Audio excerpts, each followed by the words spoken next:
ሬይነር አይ የሴቶች ማህበር እኔ ህዝቡ ችግር አለበት። የረሃብ ችግር ነው። ምንድነው ችግራችን ግን? ቀጥል እስኪ። እንዴት ነህ? ደህና ናችሁ? እንዴት ነህ? ሰላም ነው? አልሐምዱሊላህ አለን። እኔ ልጅ ሁሉ መልካም። ባረን ያልገባ ነው። ልጅ ይዘው ሰው እንዴት ላይቭ ይገባል? አስበዋል? ይሳተፋ ምን ችግር አለው? የታክሲ ከፍልበት ልጁ ታክሲ እንትን አይደል? እኔ በጣም ነው የምረበሸው ታውቃለህ።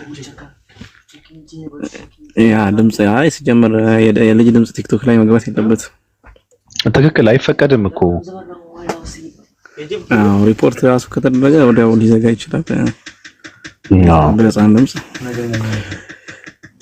እና ደህና ናችሁ? ሰላም አለይኩም ብያለሁ ሙስሊሞች። አለን ደህና ነን። ሁሉ ሰላም ነው አልሐምዱሊላህ። እንግዲህ አለ ነው።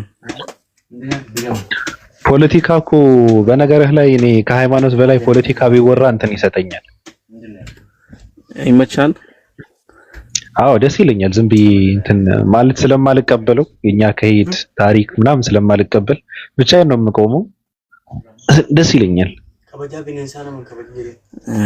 እኔ ብዙ አላውቅም እንጂ አወራ ነበር። እኔ ነው እውቀት ወፍትራለህ ሂስትሪ ግን የምትተኛው ሂስትሪ ነው።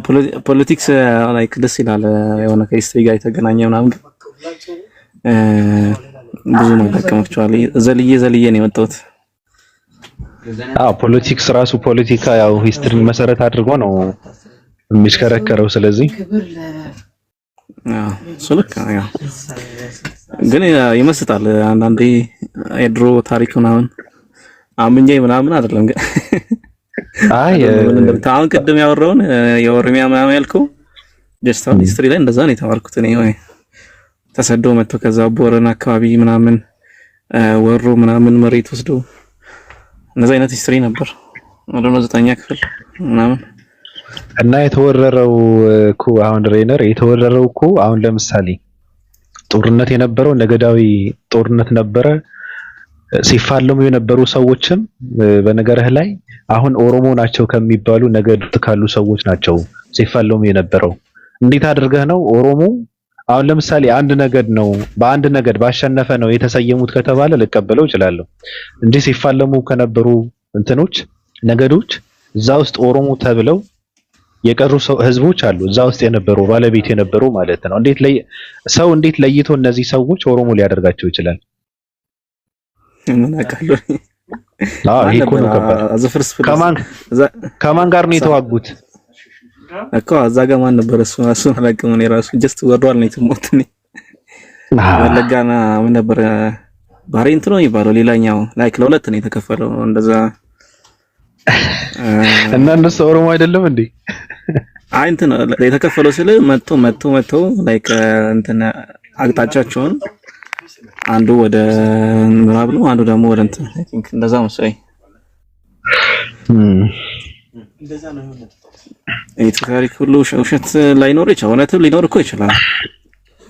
የኢትዮጵያ ታሪክ ያው እውነትም ሊኖረዋል፣ ግን ያው በእንትን ከድጋፍ ስሜት አንፃር የትኛው ነው እውነት ማለት ሁሉንም ውሸት ማለት አንችልም ብዬ ነው። አጠቃላይ እንደዛ ከሆነማ ምን ታሪክ የለም ማለት እኮ ነው። አይ እውነት የሚሆነው ችግሩ ምን አለ መሰለህ? አሁን ለምሳሌ ግራኛ አህመድ የሚባል ሰው ነበረ ተባለ። እሺ እውነት ብለህ መቀበል የምትችለው ግራኛ አህመድ ሰው የሚባል እንደነበረ ነው እውነት ብለህ ልትቀበለው የምትችለው። ገብቷል? እንጂ አሁን ለምሳሌ በግራኛ አህመድ ጉዳይ ብዙ አይነት ታሪክ ነው የተጻፈው። ገብቷል አባባሌ። ይሄ እንኳን ሃይማኖታዊ እንትን ስላለበት እንትን ብዙም እንትን የለውም። ከዛ አለፍ ብለህ ሃይማኖታዊ እንትን ያልተሰጠው ነገር አለ። ገብቷል? አሁን ለምሳሌ የአክሱም እንትን አለ፣ ስልጣኔ አክሱም የሚባል ነገር አለ። የትኛው ነው እውነት ብለህ የምትቀበለው? ትግሬ ራሴ ነው ይላል፣ አገው የኔ ነው ይላል። ምን ነበር የሚጀምረው? የት ነው እንደ ፑንት ምናምን ወደ ሱዳን አካባቢ ምናምን የነበረ ወይ ደግሞ ወደ በሰሜንም የሚሉ አሉ። እና የሆነ የድሮ የጥንት ታሪክ ምናምን ማለት ነው። ከአክሱም በፊት ያ ፑንት አይ ቲንክ ፑንት ከአክሱም በፊት ነው። ከአክሱም በፊት ነው ያለውና ላይክ ጸዴ ታሪክ ነበራቸው፣ ግን አይታወቅም ቦታው ስፔሲፊካሊ ቢታወቅ ቦታ የለም። አክሱም ቢሆን የኛ ነው ይበሉ እንጂ ያው ቦታው ሰሜን አካባቢ ነው የሚሆነው። ግን አሁን ያለው ህዝብ ደግሞ ከዛ ታሪክ ጋር ማች አያደርግም፣ ፊት አያደርግም። ወደ ኋላ እየተጓዘ ወደፊት እድገት ሊመጣ አይችልም። ምንም አይጠቅመንም። የሚጠቅም ነገር ያለው አይመስለኝም። እኔ ብቻ ምንድነው ማንበቡ ጥሩ ነገር ነው። ማንበብ አይጎዳም፣ ባይጠቅምም እንኳን አይጎዳም። ሰው ማንበብ አለበት። አንብቦ ግን መቀበል ያለበት ምንድነው ውስጥህን የሚነግር ነገር አለ፣ ማገናዘብ አለበት። እንኳን በኢትዮጵያኖች ከኢትዮጵያ ውጭ ባሉ ሰዎች የተጻፈ ታሪክም ማንበብ መቻል አለበት ብዬ ነው እንትን የማደርገው። እንደዛ መሆን አለበት እንጂ በጣም ከባድ ነው የኢትዮጵያ ታሪክ። ገብቷል? በጣም ከባድ ነው። የአክሱም ራሱ ታሪኩ በጣም ከባድ ነው። ልትቀበለው አትችልም። በጣም ከባድ ውስብስብ ያለ ነገር አለው። ገብቷል? ኦኬ ከባድ ነው። እኛ አብዛኛውን የተማረው እንትን ነው ላይክ ማከማ ተዋጋ ምናምን የሚለውን ነው። እንትና አንጥሎ ነው የመጣው፣ እንትና አንገሎ ነው የመጣው። እስራኤል ነፃ ወጣን። እኛ ኢትዮጵያኖች የት ነው ህንድ ውቅያኖስ ሄደን ስንዋጋ ነበረ፣ ነፃ አውጥተናል፣ ግዛታችን እስከ ምንድነው የመን ዳርቻ ነው ምናምን እያለ የሚሰክሰው ተው፣ እሱ ተው። እሱ የድሮ አቢሲኒያ ላይክ አቢሲኒያ የሚባለው የድሮ ምን ያክል ግዛቱ ላይክ አቢሲኒያ ማለት መሀል ላይ የነበረ ነገር ነው። ግን ከዛ በፊት የነበረው አሁን ለምሳሌ የአክሱም ራሱ ኢምፓየር ኦፍ አክሱም የሚባለው ከየት ወዴት ነው ብለህ የምትለው እኮ ኢትዮጵያን በሙሉ እኮ አያካትትም። ገብቶሃል? አሁን ያለችውን ኢትዮጵያ በሙሉ እኮ አያካትትም። ተወጥሮ ግን እንትን ይላል እስከ የመን ድረስ እኮ ስንገዛ ነበር ይላል። ኢትዮጵያን ሳያካትት እንዴት ነው እስከ የመን ድረስ እንትን የምትለው? አክቹአሊ እኔ አሁን አክሱም የኔ ነው ብዬ አላወራም። እኔ የለሁበትም። አሁን እኔ ያለሁበት ይደርሳል ብዬ ስለማላምን እኔ የለሁበትም። ራሴን ኤክስክሉድ አድርጌ የሰሜን ሰዎች ታሪክ ነው ትላለህ። የሰሜን ሰዎች ታሪክ አይደለም። የሰሜን ሰዎች ታሪክ ብቻማ አይደለም። በነገርህ ላይ እንደዛማ ከተባለ ይደርሳል። አሁን ማለ ኢትዮጵያ ምናምን ወደታች እኮ ምንድነው አሁን ለምሳሌ ምንድነው አንተ እዛ ውስጥ መካተት ካለብህ ምን ማበርከት አለብህ ማለት ነው? አይ እንትን ነው ላይክ አሁን ያኔ ቴሪቶሪው የግድ ከዛ ከአንተ ካለህበት ማህበረሰብ እዛ ውስጥ መምራት ነበረበት ማለት ነው። እንደዛማ ከሆነ መምራት ነበረበት ሳይሆን ግዛቱ ቢያንስ በግዛት አንድ ላይ መሆን ነበረብን ከዛኛው በግዛት እኔ ካርታውን ማየት ትችላለህ። በነገርህ ላይ ተመልሰህ እኔ እንትን አላደርገውም። በበለጠ ታሪክ ግን የአክሱምን ታሪክ በበለጠ የሚወስደው አንድ ለመጥፋት ጫፍ ላይ ያለ እንትን አለ፣ ብሔር አለ። እሱ ነው የአንበሳ ድርሻ የሚወስደው የአክሱም ታሪክ። ገብቷል? ሌሎቹ ዝም ብለው ናቸው። አሁን አማራ ነኝ ትግሬ ነኝ እያለ የመጣው ዝም ብሎ ነው፣ ስከሳ ነው። ገብቷል? የአንበሳ ድርሻ የሚወስደው ግን ኩናማ የሚባል ብሔር አለ። እሱ ነው እንትን የሚለው የአክሱምን ታሪክ በደንብ አድርጎ እንትን የሚያደርገውና ጅማሮ ራሱ እንደዛ ነው። እነሱ ናቸው የመጀመሪያ ያነገሱት፣ እነሱ ናቸው፣ እነዚህ ህዝቦች ናቸው። ሌላው ሲሰክስ ነው። አማራ ነኝ ትግሬ ነኝ እያለ የሚያወራው እየሰከሰ ነው። ከዛ በኋላ ኢትዮጵያን ስላስተዳደሩ ስለመሩ ነው እንጂ ምንም ታሪክ የላቸውም እኮ። ኢትዮጵያ ውስጥ እኮ ያበረከቱት ምንም ነገር እኮ የለም። ሃይማኖታዊ እንትን አበርክተዋል። ሃይማኖታዊ እንትን ደግሞ ከነችግሩ ነው ያበረከቱት። እንደውም እንድንጣረስበት አድርገው ነው የቀረጹት። ገብቷል አባባሌ? አንድ ኢዛናና ሳይዛና የሚባሉ ወንበዴዎች ነበሩ። ክርስትና ተቀብለው በሙሉ ኢትዮጵያን አስፋፉት። ውሃ ጠብ ባለበት ቤተክርስቲያን እየሰሩ ምንም በየገዳሙ ቤተክርስቲያን ሰሩ። ሃይማኖትን ያስፋፉበት መንገድ አንዱ ይሄ ነው። በስብከትና በእውቀት ብቻም አልነበረም። ቤተክርስቲያንን በመስራት ነበረ ክርስትናን ያስፋፉት። እንደዚህ አይነት ነገር ለትውልድ አስፈላጊ አልነበረም። በሐሳብ ማሳመን ስትችል ውሃ ጥብ ባለበት ቤተክርስቲያን ይሰራል። እግዚአብሔር ጦጣ አይደለም። ገደል ውስጥ ገብቶ ህዝብ እንዴት ነው የሚያመልከው? ገብቷል? ግን ምሽግ ይሰሩና እየቀለድኩ እኮ አይደለም። በጣም የሚያሳምም ታሪክ ነው። ዋሻ ውስጥ ይገቡና እዛ ተቀርቅረው እየተዋጉ የሆነ ነገር ይፈለፈላል። ይሄ ቤተክርስቲያን ነው ምናምን ብለው ስዕላትን አድምቀው ሰርተው ህዝቡ በዛ ነው እንትን የሚያደርጉት እንጂ ጣዖት አምላኪ ነበረ ራሱ። ገብቷል። እንደዚህ አድርገው ክርስትና አስፋፍተው እንደገና ደግሞ ዮዲት የምትባል በጣም የምትደንቅ ሴት መጣች፣ ጀግና ሴት። ጡቷን ቆረጧት አንድ ዲያቆን አፍቅራ አክሱም። ከዛ መስፈርት ወርቅ አምጣ አለችው። ቤተክርስቲያኑ በወርቅ የተለበጠ ነው። እኔን ከፈለክ ወርቅ አምጣ ስትለው ወርቅ ወስዶ ሰራላት ዮዲት ጉዲትን አንድ ዲያቆን። ከዛ ገደሉት፣ እሷን ጡቷን ቆርጧት ተነስታ ቤተክርስቲያን ክርስቲያንና ቤተክርስቲያን እንዳልነበር አደረገችው። በእሳት ያቃጠለችው። ኢትዮጵያ እንደ ዮዲት ጉዲት ቤተክርስቲያንን የጎዳ እንትን የለም። እኔ በጣም ነው የማደንቃት። ለምን በቃ በደሏት። አዎ በቀል ነው። ልክ ነች። ገብቷል። እንደዚህ አይነት ውስብስብ ያለ ታሪክ ነው ያለው። አሁን ዮዲት ጉዲት ጡቷን ቆርጠው ጡቷን መቁረጣቸውን ሳይበቃ ገደለችን፣ ቤተክርስቲያን አቃጠለችብን ብለው አይሁዳዊ ነች እኮ ጠላት አድርገው ነው እንትን ያደረገዋል። ይመቻት። ዮዲት ጉዲትን ማድነቅ አለባቸው። በጣም ጀግና ሴት ነች። ገብቷል። ቅዱስ ሬነር እንደዚህ ነው የኢትዮጵያ ታሪክ። የቆሰለ ታሪክ ነው። እሺ ምን አይነት ታሪክ ነው ያለን? አሁን ለምሳሌ ከነ ኢዛና በኋላ አለ አይደል እስከ ዛጉዌ ነው አይ ቲንክ አክሱም የቆየው። አሪፍ ታሪክ ነበራት ኢትዮጵያ።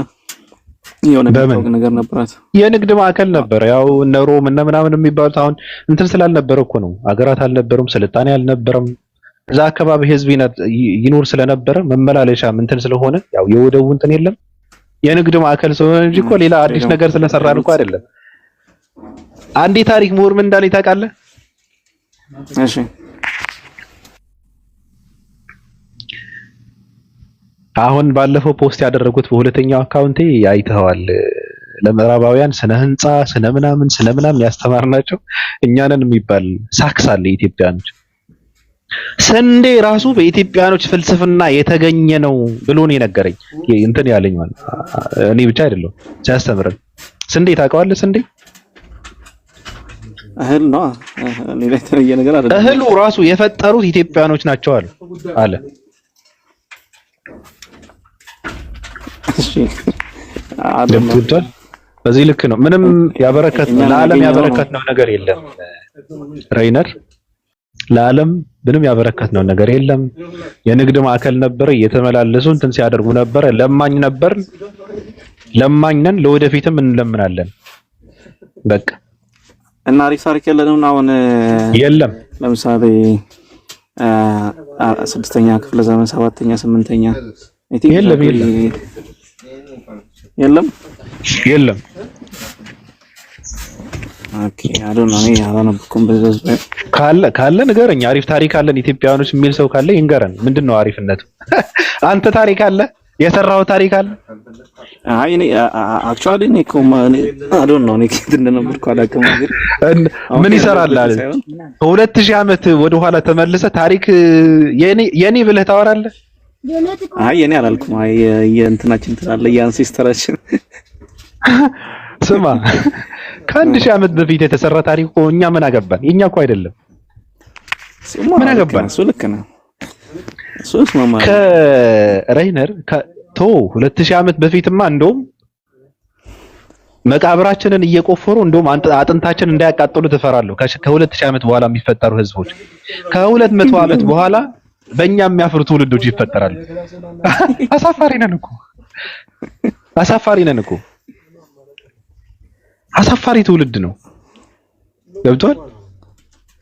ከ2000 ዓመት በፊትማ እንኳን በእኛ መኩራት አሁን እነዚህ ከ2000 ዓመት በፊት የነበሩ ኢትዮጵያውያኖች ራሱ እኛ ቢያቁን ያቃጥሉን ነበር። ገብቷል። አሳፋሪ ትውልድ ነው ከራሴ ጀምሮ እና ታሪክ አለን ብለን ማውራት የለብንም። የኢትዮጵያ ታሪክ እኔ እንጃ እናውራበት ዝም ብለን መቀደድ አለብን። ያው ሌሎችም እየተቀደዱ ስለሆነ እንጂ እኔ ታሪክ አለን ብዬ ታሪክ ነበረ ብዬ የነበረ ታሪክ ለኔ ምንም አይጠቅመኝም። ምንም የሚጠቅም ነገርም የለም። ሃይማኖታዊ ገጽታ ያለው እንትን አለ። እሱ የምንጫረስበት ነው። ሌላ ምንም ታሪክ የለም። ሌላ ታሪክ ሲያጡ ሰላም ቤቶች ሰላም። በጣም ጥሩ ርዕስ እያነሳችሁ ነው። አብዛኛው ታሪክ የሚባለው ያው የባንዳነት ታሪክ እንጂ ታሪክ የሚባለው እንኳን ዝም ብሎ ነው። ምንም አንድም ታሪክ የላቸው። ያው በእንትን ይሄ በባንድነት ነበር አሳልፎ ለመስጠት ይወዳደሩ ነበር እንጂ ታሪክ የሚባለው ዝም ብሎ ውሸት ነው፣ ፌክ ነው እንዳላችሁ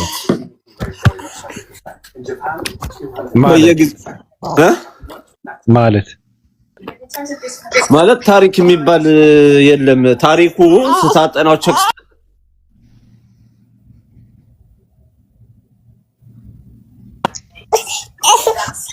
ታሪኩን ወደኋላ እንትን ስታደርገው ስትመረምረው ውሸት ብቻ ነው። ለሌሎች እንዲያውም አሳልፈው ሰጥተውናል።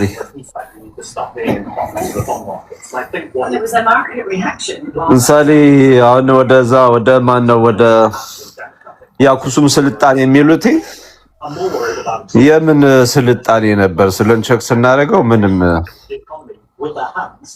ስልጣኔው ምን ስልጣኔ ያለ እንትን ነው፣ የፌክ ስልጣኔ ነው ያለ ማለት ፌክ ስትል አሁን ማለት ፌክ ስልጣኔ ስትል እኔ አሁን ፌክ ነው ብዬ እንትን አለለም። አሁን ለምሳሌ ኩናማ የሚባል ህዝብ ነበረ። ኩሽ ነው፣ ትልቅ ህዝብ ነው። ትልልቅ እንትኖች ነበሩ። በነገርህ ላይ አሁን ብሔር እንደሚባሉት አሁን አማራ ሚዩት አድርጋት ድምጽ አለ። ዋው አሁን ኦሮሞ፣ አማራ፣ ትግሬ እንደሚባለው እነሱም ቲካ፣ ላክቲካራ፣ ማርዳ የሚባሉ ሰው እንትኖች ነበሩ። ትልልቅ ግዛቶች ነበሩት። ከነሱ ደግሞ አንድ ትልቅ ንጉስ ባዜን የሚባል ነበረ። አክሱምን በስነ ስርዓት አድርጎ ሲመራም ሲያስተዳድርም ሲገዛም የነበረ ብሔር እሱ ነበረ። በነገርህ ላይ አሁን ተጨፍልቆ ኩናማ የተባለው ማለት ነው። አሁን የነሱ ፌክ ነው እያልክ ከሆነ ልቀበለው አልችልም። የኔ ግን አይደለም እያልኩ ነው። የነሱ ነው ታሪኩ። ለኔ ምንም ሊጠቅም አይችልም። የራሳቸው ለራሳቸው ነው። አሁን ያሉት እንኳን ራሱ አልጠቀማቸውም። በእንትን የሚቆጠሩ ህዝቦች ብቻ ናቸው የቀሩትና ፌክ ነው ካልክ ፌክማ ሊሆን አይችልም። ፌክ ነው ብለህ የምትለው ከሆነ አሁን ለምሳሌ ቀዳማዊ ምኒልክ የሚባል ሰው አለ። የሰሎሞን ልጅ የሚባል ነገር አለ። ድንግል ማርያም ወደ ኢትዮጵያ መጣች የሚባል ነገር አለ።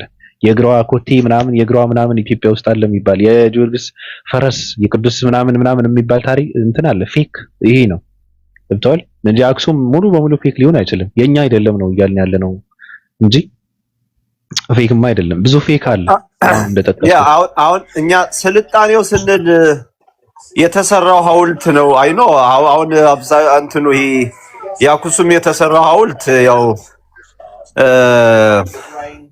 የአገው ስልጣኔ የሚባለው የላሊበላ ምናምን እነሱ እጅ አላቸው። እሱ ከሆነ ያ በሱ ከሆነ እኮ በሌላው ታሪክ ከሆነ ግን ኦሬዲ ድንጋዩ ምንድነው?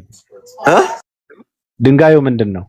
ድንጋዩ አንደኛ ነገር የሰራው የትኛው ህዝብ እንደሆነ አይታወቅም። ማንንም የታሪክ ምሁርም ሊነግርህ አይችልም። ድንጋዩ በሌላ ነገር እንትን ካልከው ግን የወንድ ልጅ ዕቃ ይመለክ ነበረ ኢትዮጵያ ውስጥ። ቅርጹ የወንድ ልጅ ዕቃ እኮ ነው። ያ የአክሱም ሐውልት የወንድ ልጅ ዕቃ ይመለክ ነበረ። እሱ ነው የተሰራው። የሰራው ህዝብ ግን የትኛው ህዝብ ነው ብለህ ብትል አይታወቅም። ግን ጣዖት ይመለክ ነበረ። ወንድ ልጅ ይመለክ ነበረ። ከዛ የተነሳ ማለት እንችላለን። ማለት ዋቃ እኮ መለኮታዊ አምላክ እኮ ነው የሚያመልከው።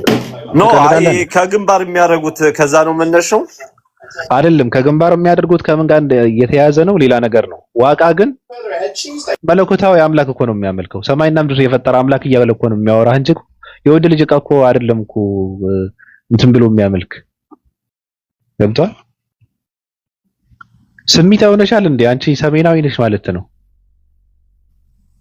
ወደ ዋቃ እንትን ብለሽ ግንባራቸው ላይ የሚያደርጉት አይ እንደዛ ስለሚሏቸው ነው እንጂ ይሄ እንትን አይደለም ማለት እንደዛ በጣም በብዛት ያው እንትን ነው የሚያመልኩት እንደዚህ ነው ምናምን እያሉ ያጥላሏቸዋል። ያው በብዛት ሁሉን ነገር ወደ እነሱ ይቆልሉባቸዋል። ለዛ ነው ከገዳ ስርዓት የሚያያዝ መሰለኝ። እሱ ግንባራቸው እንትን የሚያደርጉት የራሳቸው ባህል ነው እንጂ ሃይማኖታዊ መሰረት ያለውም አይመስለኝም። አክሱም ይቆርጡ ግን ነበር ይሏቸዋልና ቆርጠው ከግንባር ላይ እንትን ያደርጓል። እሱን ካልቆረጠ ማግባት አይችልም ይባል ሰምቻለሁ። ጀግና ነው እኮ የሚቆርጠው። ወሸላህን እስኪቆርጥ ዝም ብለህ እንትን ካልክማ ጀግና ነው እኮ። አሚን ብለህ ትቀበላለህ። ይቆርጡ ነበረ ለማሸማቀቅ ነው። ጀግና ነው የሚቆርጠው። ወሸላውን የተቆረጠ ወንድ ነው።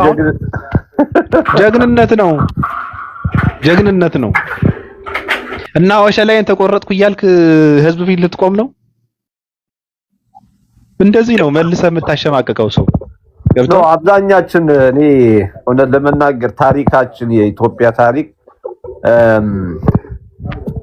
እንትኔ መሶለኒ ነው ማነው የሚባል በጣም እኔ በደንብ የነ ምኒልክን አመጣጥ ካየው ዘንጉሰ ይሁዳ የሚል የኢትዮጵያ ዘር የሌለበት ወራሪው ነው ወራሪ ይሉናል። እኔ እንዴት እንደሆነ እኮ ግራ ነው የሚያጋባኝ። ራሳቸውን እኮ በቃ ፈላሽ አድርገዋል ማለት ነው በዚህ ሁኔታ አይደለ? የምኒልክና የኃይለ ሥላሴ የሚባሉ ወንበዴዎች ዘእምነገደ ይሁዳ ምናምን ዘንጉሰ ኢትዮጵያ ምናምን ይሄ ተረት ነው። ብሔርህ ምንድነው? የአገው ስናየው ደግሞ ምናልባት አገው አይ ቲንክ እንትን ታሪካቸው ወይ ተነጥቋል ወይ ደግሞ ምናልባት አሻራቸው ስለነበረን ይሆን ለማለት አንዳንዴ ትንሽ አገውም ቢሆን እንትን ብሏል ተበልቷል ይመስለኛል። አይ ብሔርህ ምንድነው? አንተ ብሔርህ ምንድነው? ብሔሬ ኢትዮጵያ ነኝ። እሱ ብሔርህ ከየትኛው ህዝብ ነው የወጣው? እኔ ከራስ ገዝ ነኝ። በራስ ገዝ የትኛው ነው? ክልል 3 ኦሮሚያ። ክልል 3 ኦሮሚያ ነው። እኔ እንጃ። የት ነው? የበጌ ብድር ልጅ ነኝ። በጌ ምድር እኮ ከየትኛው ነህ? እሺ በዛም ብሔር ከየትኛው? ብሔሬ ክልል 3 ነው። ክልል 3 የሚባል ብሔር የለም፣ ግን እዛ ውስጥ ብዙ ብሔሮች እኮ አሉ እኮ። ምን የሚባል ብሔር አለ? አገው። ልቀጥል? ቀጥል። ቅማንት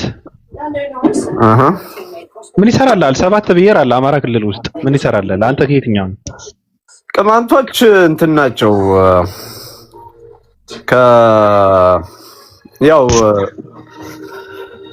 ከእንደ ፈልሰው የመጡ ናቸው ይመስለኛል። ሃይማኖትህ ምንድን ነው? ሙስሊም። አየው አንተ የድድብና ጥግ ምንድን ነው? አሁን ቅማንት ፈልሶ የመጣ ነው ብለህ የምታምን ከሆነ ትርጉም የለውም። ፈልሶ የመጣ ህዝብ ራሳቸው እንደዛ ስላሉ ነው። በማስረጃ ነው ማለት ይኸውልህ። አሁን ምሳሌ ቤተ እስራኤል የሚባል አለ፣ ፈላሻ ይባላል። ደግሞ ይኸውልህ ቅማንት ደግሞ እንደዛ አይነት አመጣጣላቸው። ታሪካቸው ስናጠና እንደዛ ነው የሚመጣው። ፈላሻ ታምናለህ? እስራኤላዊ ነው ብለህ ታምናለህ? ፈላሻ እንግዲህ እስራኤል ማለት እኮ እንትን ነው ሲጀመር የሰው ስም ነው። እስራኤላዊ የሚባል ሀገር የእስራኤል ዘር እኮ ገባኝ እኮ ስለ ሀገር አላወራሁም እኔ። የእስራኤል ዘሮች ናቸው እነዚህ ሰዎች፣ የያዕቆብ ዘር ናቸው ይሏል እንግዲህ እነሱ እና እነዚህ ማፉንዲ ባሪያ ከሰል የሚመስሉ ውዳቄዎች የያዕቆብ ዘር ነን ብለው እንትን ሲሉ ትቀበላቸዋለህ ማለት ነው? አይደለም። እሱማ አብርሃም እኮ ነብዩላህ ኢብራሂም እኮ ጥቁር ነው። ማስረጃ ጥቁር ነው የሚባል ያው ብዙ ሙሉ ለሙሉ ጥቁር ሳይሆን ያው ጠየም ያለ ልክ የኛ ከለ ማስረጃ አላመጣ አልችልም። አም ሶሪ። እንደዚህ አይነት ኢትዮጵያውያኖች እኔ ምን የሚሉ ሰዎች አሉ መሰለህ? ባሉታ ነው በሱመታ ነው የሰማሁት። አዳምና ሔዋን ገነት ውስጥ ሲያወሩበት የነበረ ቋንቋ ግዕዝ ነው ብለው የሚያወሩ ሰዎች አሉ ኢትዮጵያውያኖች። አንተም አብርሃም ጥቁር ነበረ ብለህ ስትል ኢትዮጵያዊ ማድረግ ስለፈለክ ነው።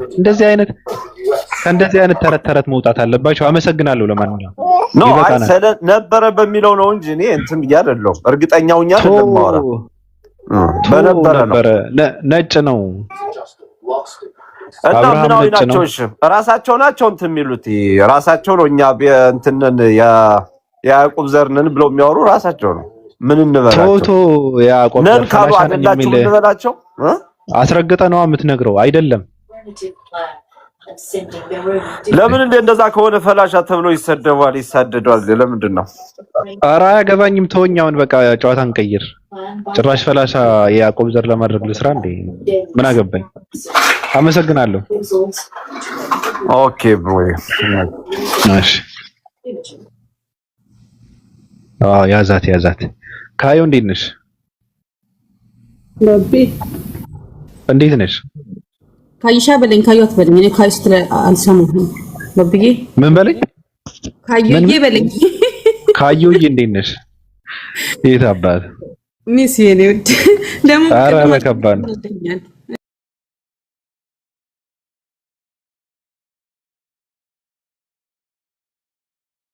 ምን አድርጌ ነው? ባቢሻ ሰበርክኝ። ምን ብዬ ነው? አንተ እኮ እዚህ ሰገጤ አትሰግጥ። ሰበርክ፣ ልቤን ሰብረዋል። የምር ባቢዬ በፍቅር ነው እና ምን ላድርግ እኔ እና በፍቅር ከተሰበረ ልብሽ ምንም ኮይኑ ምን አገባው? ጊፍቱ ምን አገባው? ኮይን እኮ አይደለም ባቢዬ። ኮይን ሲጀመር አልፈልግም እኔ። ሽቶ እንድትገዛልኝ ነው የምፈልግ። ከዛ ልቤ ይጠገናል። ዛሴ ወይ አበባ ወይ ሽቶ አያገባኝም። እሱ ችግር የለውም። ኦኬ ወደ ኢትዮጵያ ስንገባ ተገናኝተን ሌላ ነገርም እንትን ልሻለሁ። የምሽቱ ብቻለሁ። እሺ ባቢዬ ቴንክ ዩ። ካዩ እንግዲህ በቀን 16 ጊዜ ወደ እግዚአብሔር ጸሎት እያደረገች የሚሰማት ያጣች እንስት ንግስት ነች።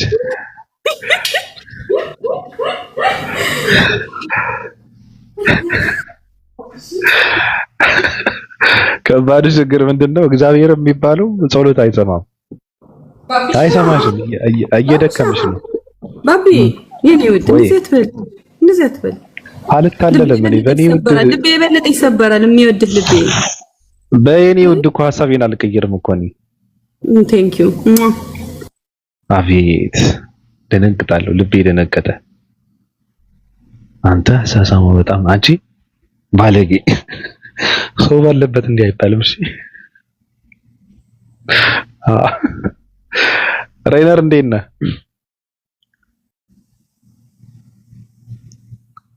ውስጤን የተነካው እናንተ ሰዎች እንደዚህ ድምጿ ሲሰማ ምናምን ይወጋል። እንደ መርፌ ነው ይወጋኝ። ሬነር ና ከፈት።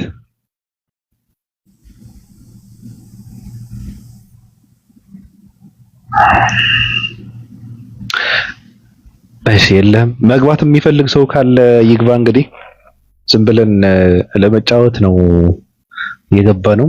ታሪክ እንዳሰስ አድርገናል።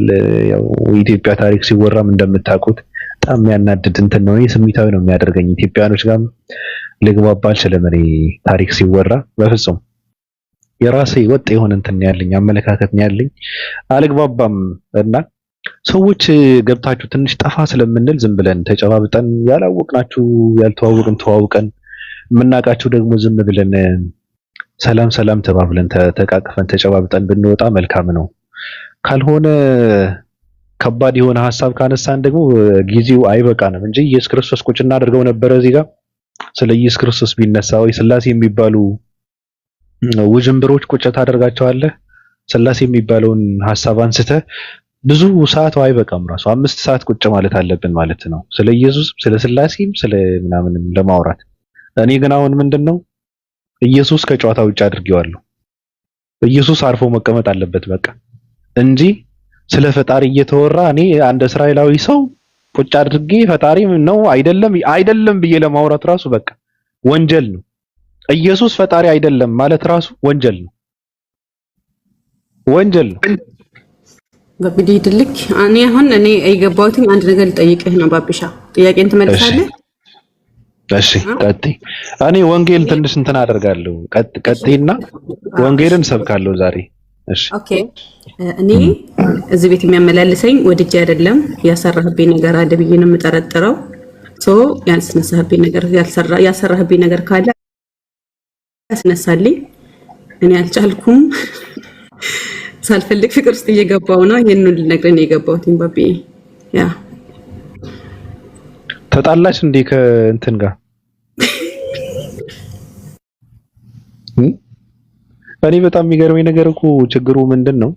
እኔ በድንግልና ልባችሁ መታችሁ ብትነግሩኝ እኔ ደስ ይለኝ ነበረ ሁላ እንደ ወንድ ልጅን ቀብረር ልል እችላለሁ። እንትን የለም በቃ ኩራት የሚሰማው ወንድ በቃ ሲወደድና እንደዛ ሊሰማኝ ይችል ነበረ። ልባችሁ ሲሰበር ልባችሁን ለመጠገን እኔ ጋር የምትመጡት ነገር በጣም ነው ስትካዱ እና በካልቹ አይደለም። ዛሬ አቅሻለሁ እኮ አይደለም እሱን አይደለም ዛሬ አይደለም አቅሽ እና ግን ሰላም ነኝ ግቢ በካልቹ ስትባሉ እኔ ጋር መምጣት የለባችሁማ ባብሻ። በቃ እኔ ይሄው ስለ ሰላም ነግሬያታለሁ። እኔ ምን እያለች ነው ባቢ? ምን እያለች ነው? ያስነሳልኝ ያሰራብኝ ነገር ተረት ለምን መርጌታ ያዙሽ አይፈቱሽም? መርጌታ መስተፋቅር አረጉብሽ። ሰላም እንዴት ነሽ? እንዴት ነው ባቢ? ምን እያለች ነው እቺ? ተያት እሷ የማትለው ነገር የለም። ከምናውቀው ሰው ጋር ተጣልታለች መሰለኝ። ፍቅር ይዞኛል አንተ ጋር እንትን ነው ካንተ ጋር ካልተጨባበጥኩ ነገር ነው። ተያት ችግር የለም። ውስጥን ጨርሷ ሚገርም ባቢ የሷ ነገር ልንገርህ። ቆይ ትንሽ ልንገርህ ስለሷ። ይኸውልህ የሷ ጠላት ጧትና ማታ እንትን ትላለች፣ ትጸልያለች ስዕሎቹ ጋር ቁጭ ብላ ማለት ነው። ቤት በኩል ይስሟት፣ ከዛ እዛው ነገር ትጀምራለች፣ ትነግራቸዋለች። እነሱ ደግሞ ሰይፋቸውን ዘርግተው ይጠብቋታል። ጠዋት እነዚህ ቅዱሳን ምናምን የሚባሉት ሶስት ተደርድረው ቁጭ ያሉት ማን ናቸው የሚባሉት? እነሱ ነው ያሉት ስላሴዎች። ጺማ በጅተው ስላሴዎች እኮ ከነጺማቸው ከነቀንደባቸው ቁጭ አድርገው ሶስት ሙኩል ምስል ሰጥተው እነዚህ እኮ ሰማይና ምድርን የፈጠሩ እንትኖች ናቸው። አጋዕዝተ ዓለም ስላሴ ብለው ሲገግሙ እኮ ከዚህ በላይ ከባድ ነገር እኮ የለም። ሰላም በጣም ካየው መቼ ነው ወደ ራስሽ የምትመለሽ? ቢያንስ እንደኔ ሁኚ። ያም ሆነ ይህ ምንድነው ሰላም ከባድ እንትን ተሰጥቶ እንትን ተብሎብሻል። ከባድ ስራ ይሰጠሻል። እንትን ትይዋለሽ። ምንም ችግር የለም። የስለላ ቡድኔን አጠናለሁ። በቃ እንደዛ ከሆነ በጣም ከባድ እንትን ይሰጥሻል። በነገርሽ ላይ ያው እንደምናውቀው በተዋጣ እንትን ሰርተሽ ያው ለተቋማችን እንትን ማድረግ ነው። ተቋማችንን መጠንከር ስላለበት ብዙ ጥቃቶችን መፈጸም ስላለበት እናወራበታለን። በውስጥ እናወራበታለን። ነአምን በአሐዱ አምላክ እግዚአብሔር አብ አሐዚ ኩሉ ገባራ ሰማይ ወምድር ዘያስተሪ ወዘያስተሪ። ቀጥይ ካየው ይውትሽን አንሺ እንጂ ይበቃታል። እሷ ታያት አንተ ባቢ ዝም በል። እየተሰደብኩ እኮ ዝም ያልኩትኝ ፍቅር ይበልጣል ብዬ ነው። አዎ ማን ሰደበሽ? እኛ ተሳድበን አናውቅም ሆኖ የስድብ ትምህርት ቤትማ እዛ ነው ያለው።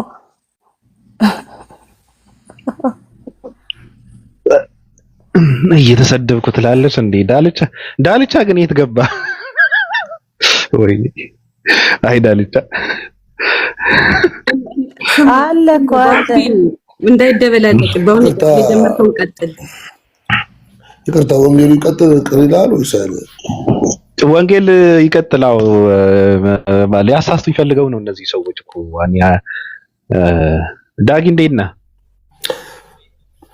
ባቢ አማንተኹ ሰላም ነው?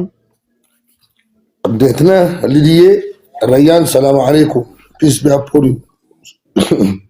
ወአለይኩም ሰላም። እኔ የምልህ ጴጥሮስ ማንን ነበር የሚያመልከው የሚል እና እንድምታ መጣብኝና አጋንንትን ደግሞ ማን የፈጠራቸው የሚለው ሁለቱ ነገር መጣብኝ።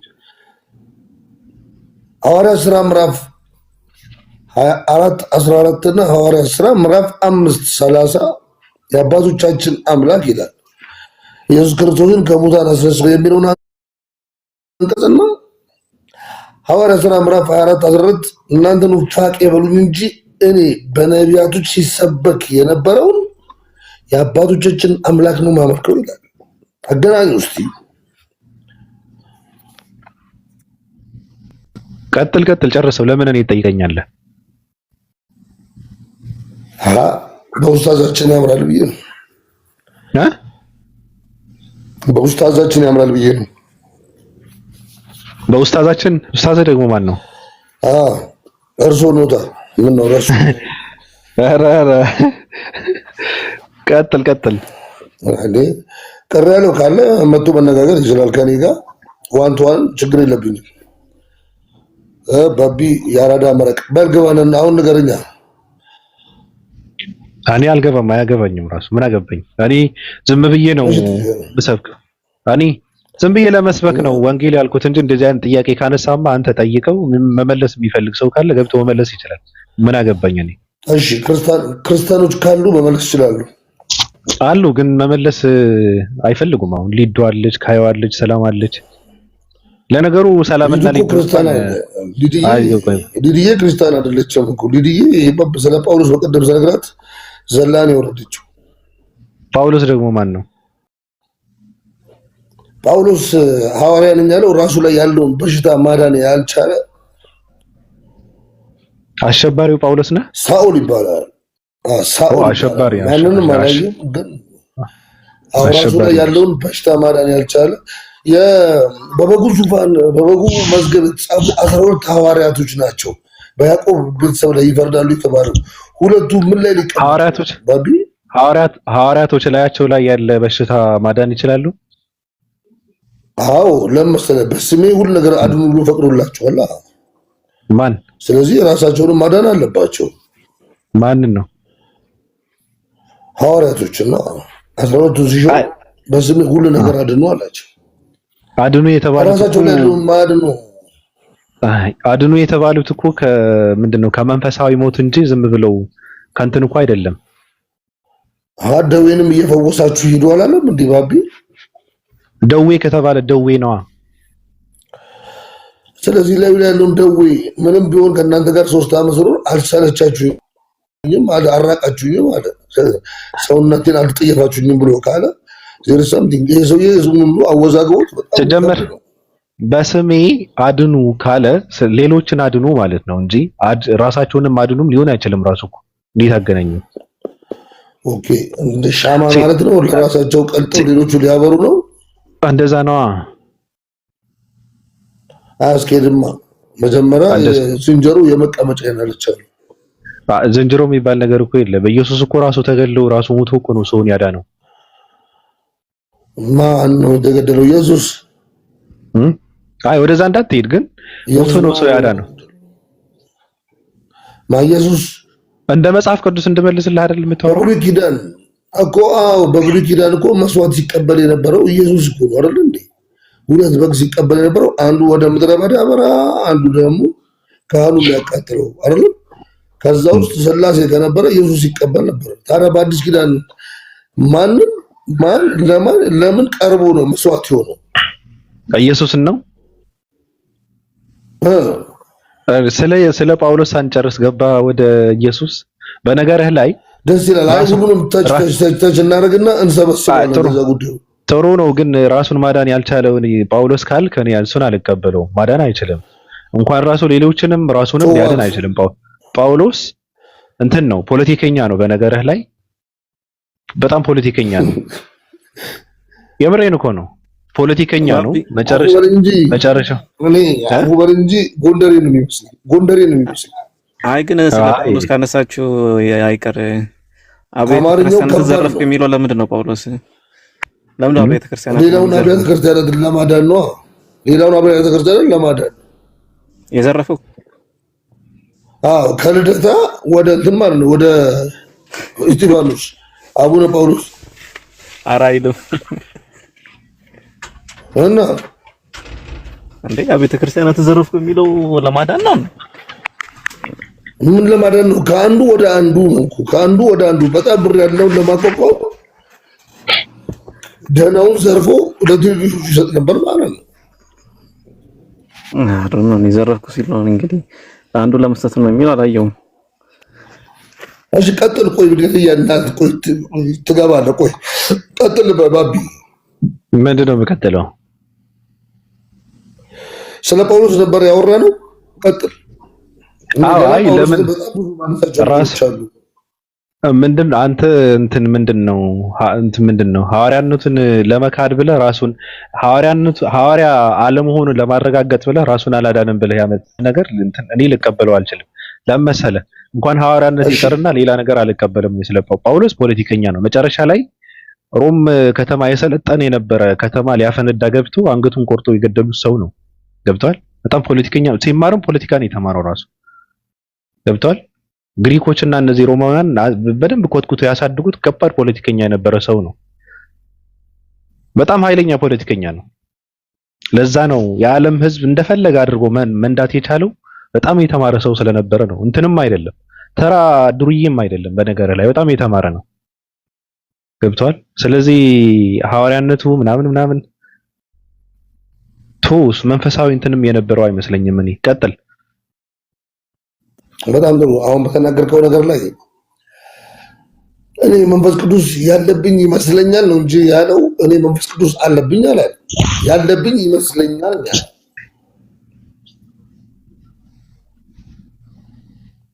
ሰማን? ሰምቻለሁ። አዎ። ሁለተኛ ነገር ደግሞ ሐዋርያ ነበረ ለሚሉት የበጉ ሐዋርያቶች ስማቸው ተጽፏል። መንፈስ ቅዱስ ምን ማለት ነው? ላይ ባሮቱ መንፈስ ቅዱስ ያለብኝ ይመስለኛል ያለ መንፈስ በኔ ላይ ያለብኝ ይመስለኛል። አለብኝ ቢልስ እንከተለው ነበር። ምን ማለት ነው መንፈስ ቅዱስ? ምን ማለት ነው መንፈስ ቅዱስ? አዶን ነው እሱን ነገር ለበጣም ነው ግራ የሚገባኝ እና መንፈስ ቅዱስ አለብኝ ያለ ሰው እኔ ምን ብዬ ነው የምከተለው? ምን ማለት ነው መንፈስ ቅዱስ? መንፈስ ቅዱስ ማለት ሆሊ ስፒሪት ማለት ነው። የተቀደሰ መንፈስ ከፈጣሪ ዘንድ የሆነ ማለት ነው። እንዴት ነው የተቀደሰ መንፈስ? ገብርኤል ነው ብለህ ነው የምታምነው? አዎ ጭራሽ ገብርኤል ነው ብዬ ነው እንጂ የማምነው መንፈስ ቅዱስ እግዚአብሔር ነው ብዬ አላምንም። አዎ ገብርኤል ነው ብለህ የምታምን ከሆነ ገብርኤል ከማንንም ዱርዬ ጋር ምንም ያመላልስ እንትን አለው? ኖ ገብርኤል እኮ አሁን ሁለት አይነት ገብርኤል የለም አይደል? ገብርኤል ነው መንፈስ ቅዱስ ጋር እኮ ካልጻፉን እንግዲህ አሁን አንተ ቼክ ማድረግ ትችላለህ። ምን ያው ገብርኤል አልኩክ። ቀጥልሽ ገብርኤል ነው ብለህ የምታምን ከሆነ ገብርኤል እኮ አሁን መንፈስ ቅዱስ አለብኝ ብዙ ሰው ነው አሁን መንፈስ ቅዱስ ገለጠልኝ ምናምን ይላል አይደል? ገብርኤል ስራቶ ነው ማንንም ዝሙተኛ ሰውን እየገለጠ እንትን የሚያደርገው? የራሱ ስራ አለው እኮ የራሱ ድርሻ አለው እኮ ገብርኤል። አሁን ጳውሎስ ጋር ገብርኤል ምን ይሰራል? ጳውሎስ አንድ መንደርተኛ ወንበዴ ነው። ገብርኤል ደግሞ የተከበረ መልአክ ነው። ገብቷል? ምንም ያመላለስ ነገር አለው ገብርኤል ጋር እንትና ጳውሎስ ጋር ውሸት ነው። ራሱ መንፈስ ቅዱስ እየተባለ የሚነገረን ነገር ራሱ ይሄ እንትን ነው፣ ውስጣችንን የሚሸውዱበት እንትን ነው፣ አንድ መሳሪያ ነው። መንፈስ ቅዱስ ገለጠልኝ ምናምን ምንድነው? ሐሳብ ነው። እኔ እውቀት ካለኝ አይምሮዬ ውስጥ የሚገለጥ ነገር አለ። ከመረዳት ይገለጥልኛል እንጂ ከመንፈስ ቅዱስ ነው ምናምን የሚባል ነገር የለም። ውሸት ነው። መንፈስ ቅዱስ የሚባለው አንተ ውስጥ የሚገባው ከተገለጠልህ በኋላ ነው።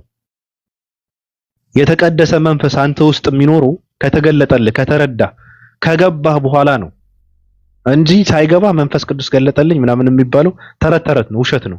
ሳይገለጥልህ መንፈስ ቅዱስ የተቀደሰ መንፈስ አንተ ውስጥ አይኖርም። ሲገለጥልህ ግን ስትረዳ ግን የተቀደሰ መንፈስ የተቀደሰ የራስህ የሆነ ማለት ነው መንፈስ አንተ ውስጥ ሊኖር ይችላል። የተቀደሰ መንፈስ ጥሩ ነገር የምታስብበት በአዛኝነት እንትን የሆነ መንፈስ ርህራሄ ያለበትን መንፈስ አንተ ውስጥ ሊኖር ይችላል። ከተገለጠልህ የሚገለጥልህ ደግሞ ከመረዳት ነው፣ ከማወቅ ከእውቀት ነው። ስለዚህ አልቀበሉም፣ መንፈስ ቅዱስ አልቀበልም። እኔ ቀጥል ይገልጥልሃል የሚለው ማለት ነው። ካልተቀበልክ እሺ ልጁስ አትቀበለውም? ልጁን የመንፈስ ቅዱስ ልጅ እና ታዲያ እግዚአብሔር ነው። ታዲያ ማን ነው? ኢየሱስን ነው። አዎ ኢየሱስ። እግዚአብሔር ግን የቱ ጋር ነው? አንድ ቀን በህይወቴ እኔ ልጅና አባት የተባባሉበት ቦታ ግራ ገብቶኛል። በስንት ዓመቱ ነው ልጄ ነው ያለው? እኔ እንጃ በስንት ዓመቱ ነው አላውቅም። ሲወለድ ልጄ ነው አለው። የአባቱን የዳዊት ዙፋን ይወርሳል ያለው እንጂ ልጄ ነው ብሎታል። እንደዛ ልጄ ይሆናል ልጄ ትሆናለህ። አላለውም አይደል? የልዑል የአባቱ የዳዊት ዙፋን የልዑል እግዚአብሔር ልጅ ይባላል ያለው ይባላል እና ብያለው ይለያያል አይደል? እሺ ስንቴ ነው ልጄ ነው ያለው? እኔ እኮ አሁን እኮ በዚህ በእንትኑ መሰረት እኮ በመጽሐፉ መሰረት እኮ እግዚአብሔር ኢየሱስን ለማመን ብቻ 7 ነው 8 ነው ያለው እኮ ልጄ ነው። እኔ ዛሬ ወለድኩ መንፈስ ቅዱስ በርግብ ሰማይ ሲጠመቅ በዮርዳኖስ ወንዝ ከዮርዳኖስ ሲመለስ የምወደው ልጄ ይህ ነው እሱ የሚላችሁ ስሙት። ዮሐንስ 20 የተጠራጠረው ነገር አለ። እግዚአብሔር ራሱ እኮ በልጅነቱ ጉዳይ ላይ አላመነም እኮ ባቢ። እግዚአብሔር ራሱ እኮ ተጠራጥሯል። ታውቃለህ አይደል? 20 ጊዜ መናገር አይጠበቅበትም።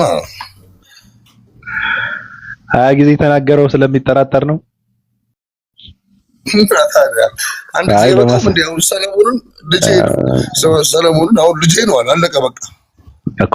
ልጅህን አሁን አንተ የወለድከውን ልጅ ለምሳሌ የሆነ ነገርን ለማስጨበጥ ለማስረዳት አንድ ብቻ ነው መናገር የሚጠበቅብኝ ካልክ ከባድ ነው። ገብቶሃል? ደጋግሞ ከተናገረ ለማሳመንም ሊሆን ይችላል። ስለሚጠራጠር የሚለውን ተመችቶኛል። አልተጠራጠረም እያልክ ነው? አልተጠራጠረም እያልክ ነው? አላውቅም። እግዚአብሔር ይጠራጠራል ካልክ ያው ይጸጸታል ከተባለ መጠራጠሩ ምን አይጠራጠርምም ሊባል አይችልም። መጠራጠሩን ደግሞ ላሳያ። አንድ መልአክ ልኮ ፍልስጤሞች ድራሻቸውን አጥፋ ብሎ ሊያጠፋ ሲል ተው ተው ተው ተው ተው እጅህን መልስ የሚደርስባቸውን ነገር ሳስብ አሳዘኑኝ አለ። መጀመሪያ ላይ ሳያስብ ላክ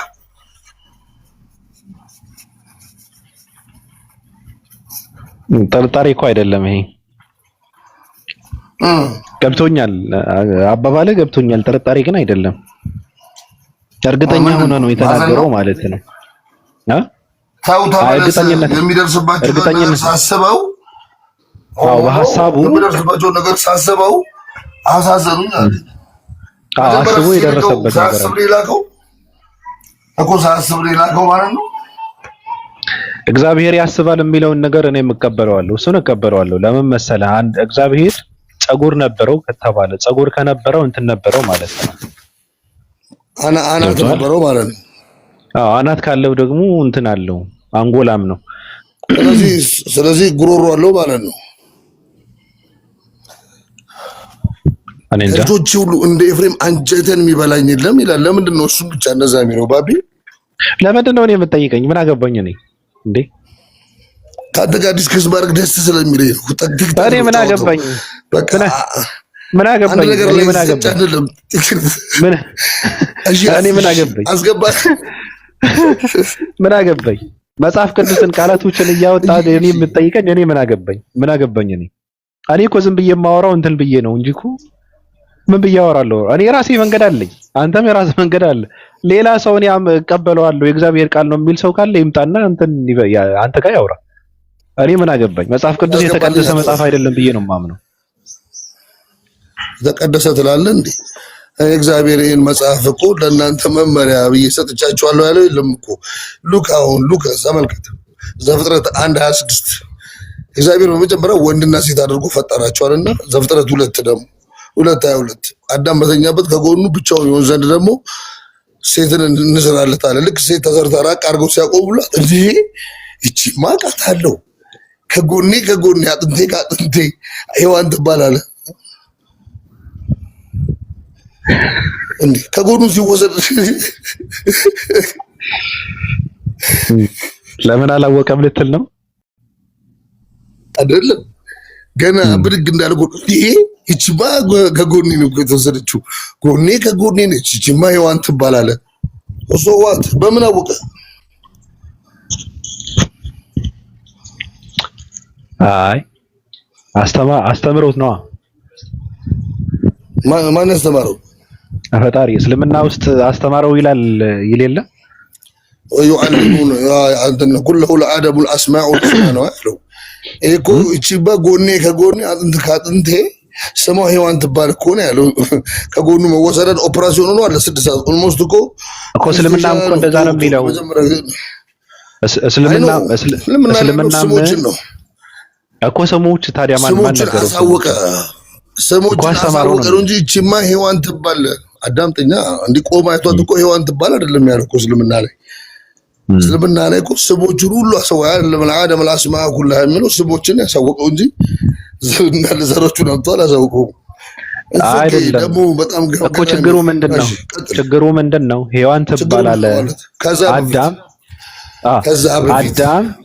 ችግሩ ከዛ በፊት እሺ አይደለም አዳምጠኛ እንዴ እሺ ከዛ በፊት ወንድና ሴት አድርጎ ፈጥሯቸዋል እሺ አይደለም ቀጠለ እሷን ደግሞ ከአዳም ፈጠራት ከጎኑ እቺ ወንድና ሴት የተባለችው ለብቻዋ 34 አለ ኢሳይያስ ላይ ለብቻዋ ነው የምትኖረው 34 17 ታልሙድ የሚባል መጽሐፍ እኔ ኬሚጾ የሚባል ሲጠይቀው ሊሊት ናት ብሎኛል ስሙ የአዳም የመጀመሪያ ሚስቱ ሊሊት ትባላለች ነው የሚለው ፌሚኒስት ነች እሺ ተውጦላል አይቀጥል ችግር የለውም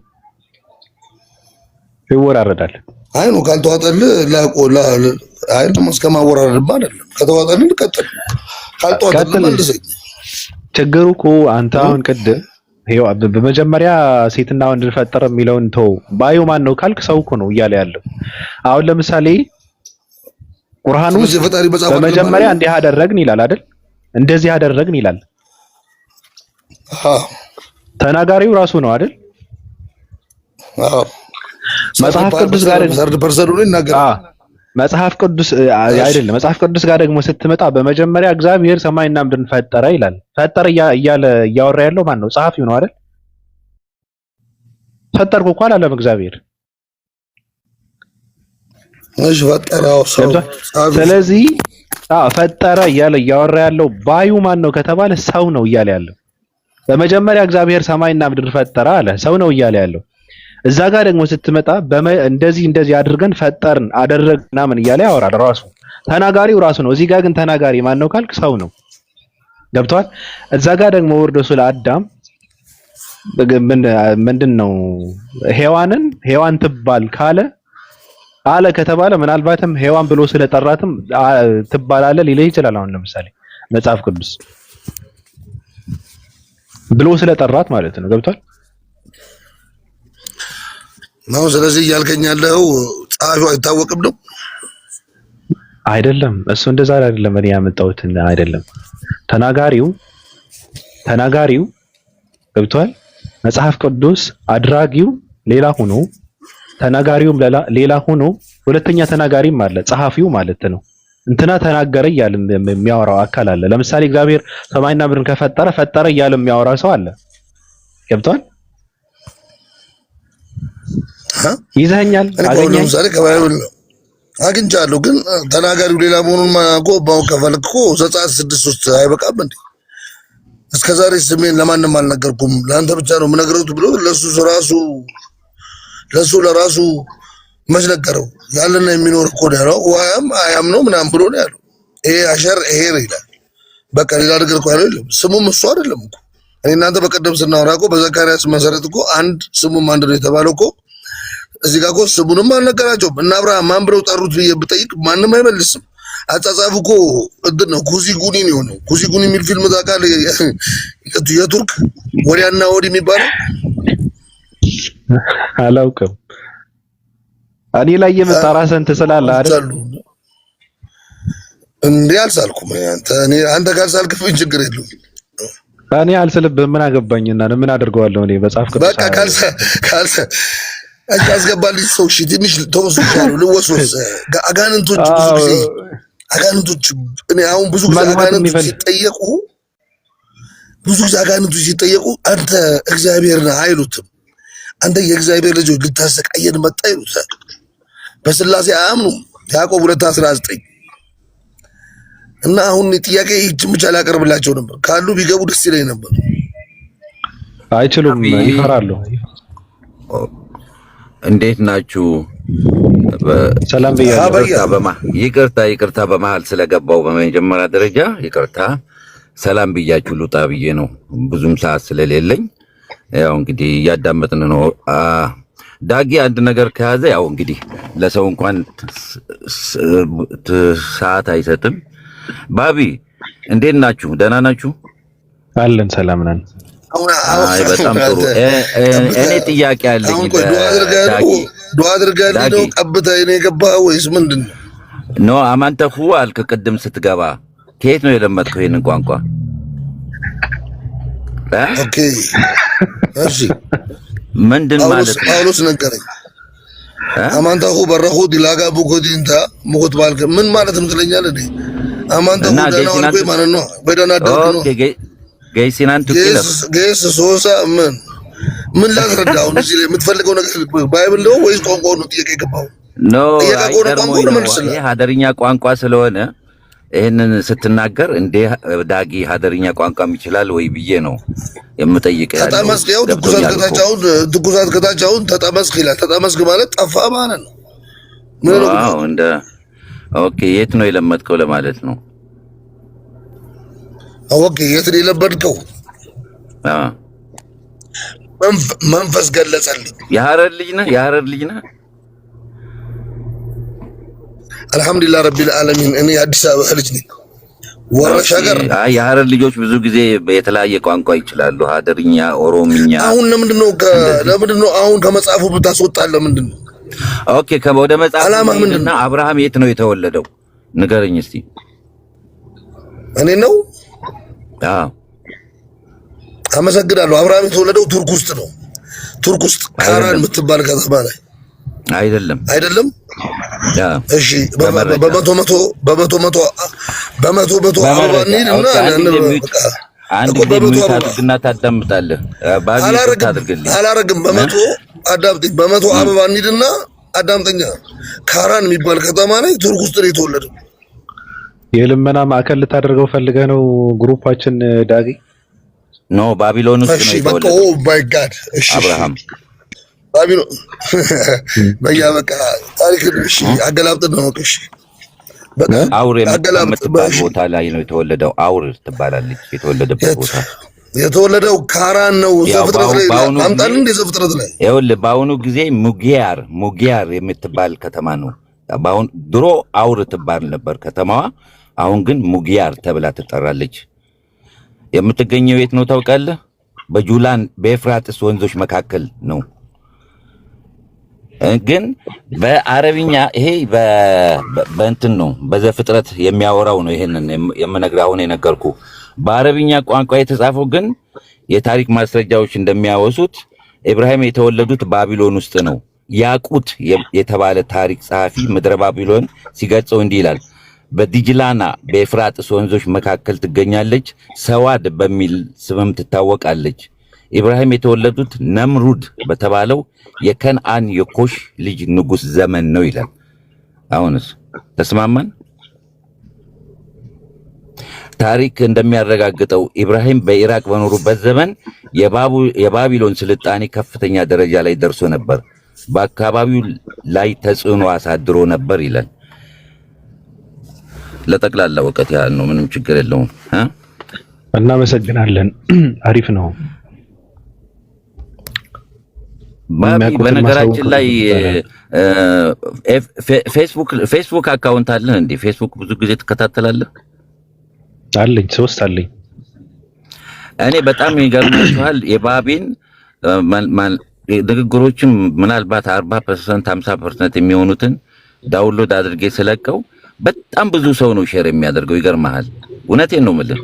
ምናልባት አጋጥሞ ሊሆን ይችላል ፌስቡክ ላይ። እንደውም ፌስቡክ ላይ ነው በጣም ብዙ ተከታይ ያለኝ እኔ እዛ ላይ በጣም እኔ በቃ ደስ ይለኛል እንደዚህ አይነት ነገሮችን አንዳንድ ጽሁፎችን ማቅረብ፣ አዋቂዎች የጻፉትን ጽሁፎች ደግሞ ማስተላለፍ ለሰው። በእንደዛ አይነት ሁኔታ ራሴን ትርፍ ሰዓት ሲኖረኝ እንደዛ ነው የምሰራው። በቃ ሰዎችን መጥቀም ጥሩ ነው እና በመካከላችን ስለገባው ይቅርታ አድርጉልኝ። ስራ ስላለብኝ ነው። በእኔ በኩል ደህና ሆኖልኝ አመሰግናለሁ ባቢ ስለተቀበልከኝ። ሁላችሁንም ወዳለሁ። ልቀቀው በቃ ስራ አለኝ እያለህ እኮ ነው ዳጊ። ስራ አለኝ አለ እኮ። እሺ በቃ እሺ ዳጊ እመጣለሁ። ያው ቤት ክፍት ሲሆን አይደለም ሁሌ እንግዳ ነኝ። በል እንግዲህ ደህና ሁኑ። ያው እሺ በያ ባቢ እዘይሯለሁ። በሳምንት 2 ቀን እዘይሯለሁ። ባቢ አንገቱን ይዘህ እንትን ልትለው ነው። ስራ ነኝ እያለ ስራ ነኝ እያለ ጀጀ ጥያቄ አለኝ ይላል። ጂጂ ነው ጀጀ ጄጄ ባለው እንደዛው ነው። ባቢ ሰላም ናችሁ? እሺ አለን። እሺ አለን።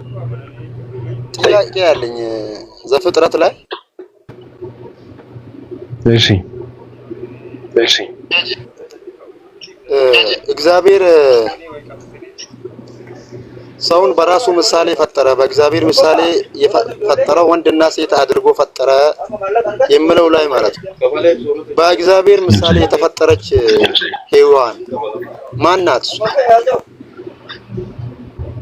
ሚዩት አድርገው፣ ድምጽ ያስተጋባል።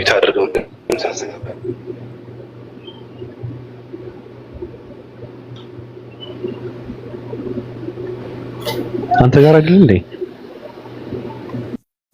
አቤት። አዚዛ ጋር ነበር፣ ድምጽ ነበር። ምንድነው ጥያቄ? በእግዚአብሔር አምሳል የተፈጠረችው ሔዋን የትኛዋ ሔዋን ነው እያልክ ነው? አዎ፣ 2 ሔዋኖች አሉ ማለት አሁን ከአዳም ጎን የተፈጠረች አለች። እሺ፣ እንደገና ደግሞ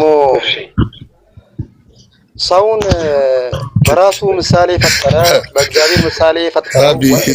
እንደገና ተረድሽ። ቆይ ይጨርስ። ሊዲያ እኔ ነኝ ትላለች። በእግዚአብሔር ምሳሌ ተፈጠረ።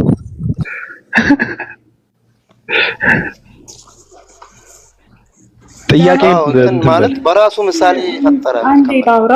ጂጂ ማን እንዲመልስልህ ነው የምጠይቀው? እኔ ግራ ይገባኛል። እዚህ ቤት መታችሁ ክርስቲያኖች ሳይገቡ ለምን ነው የምትጠይቁት? እኔ መልሳለሁ። ምንድነው አይደለም ባቢ እኮ ሁሉንም ማለት ፍትሃዊ ሆኖ የሁሉንም ይመልሳል ብዬ እኮ ሊዱ ክርስቲያኖች መልሱ ሲባል እኔ ነው አሁን ልጁ የጠየቀውን ጥያቄ ከውፎይ በላይ እኔ ቁጭ አድርጌ ልመልስለት እችላለሁ። ትክክለኛው ማለት እኮ ይኸውልህ ሁለት ሔዋን ያሉት እኔ ራሴ ልመልስልህ። 2 ሔዋን ያሉት በእግዚአብሔር አምሳል የተፈጠረችው እኔ ነኝ። ያቺኛዋ ደግሞ ከጎን የተፈጠረችው ናት። ተመለሰል የማይመስል ጥያቄ እኮ ነው ማለት ይኸውልሽ ሊዱን ከአዳም ጎን የተፈጠረች አለች አይደል? እሺ ማለት አሁን ለምሳሌ አዳም ከተፈጠረ በኋላ ማን ነው የሚቀድመው? ማለት ሊዱን ነው እንትን እመልሳለሁ አለች። አዳም ከተፈጠረ በኋላ ከሱ ጎን የተፈጠረች አለች አንድ። እግዚአብሔር በራሱ ምሳሌ የፈጠረ ወንድና ሴት አድርጎ የተፈጠረ አለ 2። የትኛው ሔዋን ነች? አሁን ለምሳሌ የመጀመሪያ በራሱ ምሳሌ የተፈጠረችው ማለት ነው። የኔ ጥያቄ ነው። አዙሬ በጠይቀህ በነገርህ ላይ ጥያቄው ከባድ ነው፣ ከበድ ይላል። አዙሬ በጠይቀህ ግን ምንድን ነው ወንድና ሴትን ፈጠረ ሲባል አዳምና ሔዋንን ነው። ባቢ አዙረው ገብቷል። አንተ ልትመልሰው ፈልጋለህ? አይ እንትን ይበል። እኔማ ችግር የለብኝም። እኔ አልመልሰውም። ለራሴ ስለማውቅ ቅድም አንተ ያልከው እኮ ነው። አንተ ያነሳው ጥያቄ ነው እየጠየቀ ያለው እና ኮዲ እስቲ አንናን አስተንፈሰው አበጥ ያለውን ማስተንፈስ አለብህ። አላበጠም ማወቅ ፈልጎ ነው እንዴ እኮ እንትን እኔ እኮ ለሌላ ነገር አይደለም ለማወቅ እኮ ነው። አሁን ለምሳሌ እዚህ ጋር ትክክለኛ ጥያቄ ነው። ከአዳም ጎን የተፈጠረች አለች አንድ። ሁለተኛ ደግሞ እሷ ራሷ ነች። ወንድና ሴት አድርገን ፈጠርን ከተባለ እሷ ራሷ ነች፣ ሌላ ሔዋን አይደለችም ወንድሜ። ገብቷል? እሷ ራሷ ነች። ወንድና ሴት አድርገን ፈጠርን ከተባለ ስለ ጾታ ነው እየተነገረ ያለው። ገብቷል? ሔዋን ከአዳም ጎን የተፈጠረችው ከተባለ ደግሞ ስለ ሔዋን አፈጣጠር ነው እያወራ ያለው። ስለ ሔዋን አፈጣጠር ከአዳም ጎን እንደፈጠራት ሲያወራ አይ ከዛ በፊት እኮ ወንድና ሴት ፈጥረናል ብሎ እያወራ ነው ካልክ እሱ ስህተት ነው። እሱማ እነሱ ሁለታቸውን እንደፈጠረ እየተናገረህ ነው። ገብቷል? በመልካችንና በአምሳላችን ሰውን እንፍጠር የሚለው ቃል ደግሞ ምን ማለት ነው መሰለ? ክርስቲያን ነኝ የሚለው ሁሉ እንደሚረዳው አይደለም። በመልካችን በምሳሌያችን ሲባል እኛ ጥርሳለን እግዚአብሔር ጥርሳለው ማለት አይደለም። ገብቷል? እኛ ቅንድብ አለን እግዚአብሔር ቅንድብ አለው ማለት አይደለም። በመልካችንና በአምሳላችን ማለት ምናልባት የገባው ሰው ሊመልስልህ የሚችለው ምንድነው? ለምሳሌ እግዚአብሔር አድራጊ ነው አይደል? የሰው ልጅም ያደርጋል። እግዚአብሔር ገዢ ነው። የሰው ልጅም ገዢ ነው። ገብቷል? የባህሪ መመሳሰል እንጂ የቅርጽና የመልክ አይደለም። በመልካችንና በአምሳላችን ሲባል እዛ ጋር ያለው ተጠምዝዞ ተቀያይሮ ሰው ወደ ሌላ ነገር እየወሰደው ነው እንጂ በባህሪ ነው። ገብቷል? ገዢነትን ባህሪ ለምሳሌ ሕያውነትን እግዚአብሔር ሕያው ነው። አንተም ሕያው ነህ። ሕያው ነህ ስልህ ትሞታለህ አንተ። የአንተ ሕያውነት እና የሱ ሕያውነት ተመሳሳይ አይደለም። አንድ አይነት አይደለም። እኩል አይደለም። ግን አንተም እየኖርክ ነው አለ ሕያው ነህ አንተም። ገብቷል አባባሌ? ለእንደዚህ ነው በባህሪ ነው ይገናኛሉ ማለት በመልካችንና በአምሳላችን ሲባል ባህሪ አድራጊነትን፣ ተመልካችነትን፣ እውቀት የሚባል ነገር አለ፣ ድርጊት የሚባል ነገር አለ። ይሄ ለመባል ተፈልጎ ነው እንጂ እግዚአብሔር እንደኛ ጥርስ አለው እንደውም ፍንጭት ነው እግዚአብሔር ድጅ አለው ካለ ሰው ይሄ መሀይም ሰው ነው፣ ደንቆሮ ሰው ነው። ገብቷል? አገኘኝ ማለት ለምሳሌ ማለት ጥርስስ ባቢ ጥርስ አለው ይስቃል ከተባለስ መጽሐፉ ላይ ይስቃል። እግዚአብሔር ይስቃል ካለስ ይስቃል። ሁለት አይነት ሳቅ ነው ያለው በነገርህ ላይ እኔ አንተ ላይ ስስቅና ይስቃልም ያሳልቃልም ይላል። ስስቅና ስስቅብህ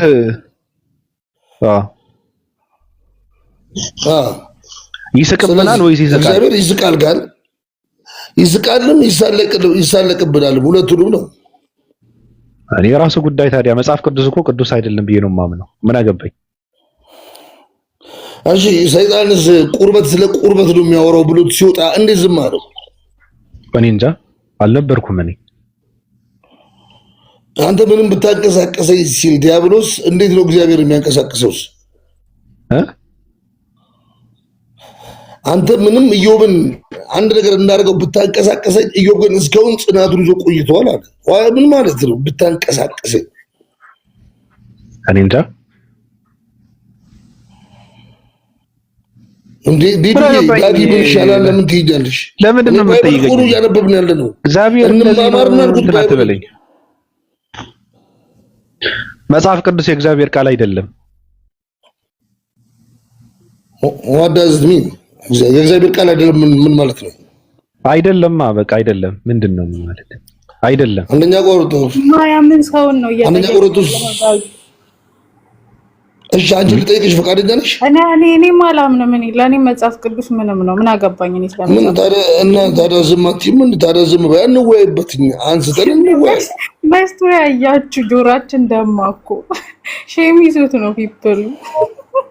ስማ እግዚአብሔር በመጀመሪያ ሰማይና ምድር ፈጠረ አለ። ማን ነው ይሄ እንደዚህ ያለው? ጸሐፊውን እኔ አላውቀውም። እንትና መሰለኝ ጸሐፊው። ይሄ ማን ነው? ፍቅር ምንድነው ብዮን ንጉስ እንትና ማን ነው ስሙ? ጥራልኝ። አዎ ፍቅረ ማርቆስ ደስታ። ስማ እዚህ ጋር እያወራ ያለው ታሪክ ነው። በነገር ላይ መጽሐፍ ቅዱስ ታሪክ ነው። በመጀመሪያ እግዚአብሔር ሰማይና ምድር ፈጠረ። ምድርን ባዶ ነበረች፣ አንዳችም አልነበረባትም። አይታል አየ አሁን ይሄ ሰው ይታይቶ ነው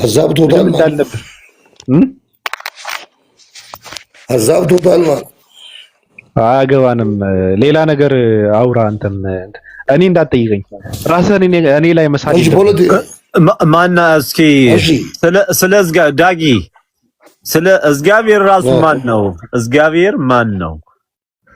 የእግዚአብሔር ማንነት አብረው የምትሆነው አንተ እንጂ እኔ አላውቀውም። ምን እግዚአብሔርን እኮ አሁን ኢንተርናሽናል ወሬ አይደለም እየተወራ ያለ። ቢያንስ እግዚአብሔር ካልናውን ምናልባት ኢቭን ራሱ እንደ ኢትዮጵያን ከሄድነ ከኢትዮጵያ ራሱ እግዚአብሔርን የማይጠቀሙ ብዙ ቆይ አይደለም። እንደውም ባቢ ምርጥ ርዕስ ላነሳ ነበረ። ስለ ገዳማት ላነሳ ነበር። ገዳማት ከሃይማኖት ጋር የሚያያዛቸው ምን? የእግዚአብሔር ይመልስልኝ ዳጊ፣ እግዚአብሔር ይመልስልኝ። ስለሚያስጠላኝ እኮ ነው እስካሁን ዝም ያልኩት እንጂ ደረድራቸው ነበር እኮ። በደርዘን ነው። ዝም ብለህ ትወልዳለህ።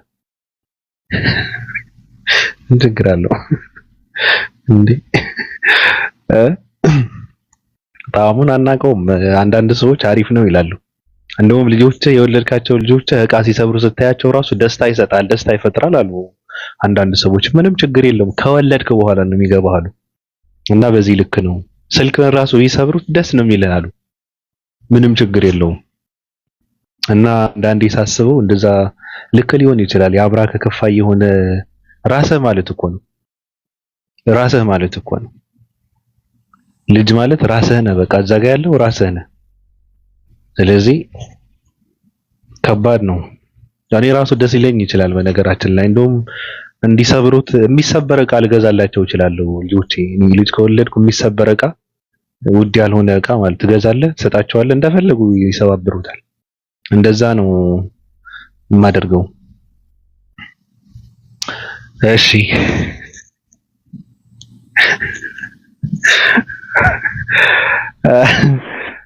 ማውራት ትችላለህ አሁን እስማኤል?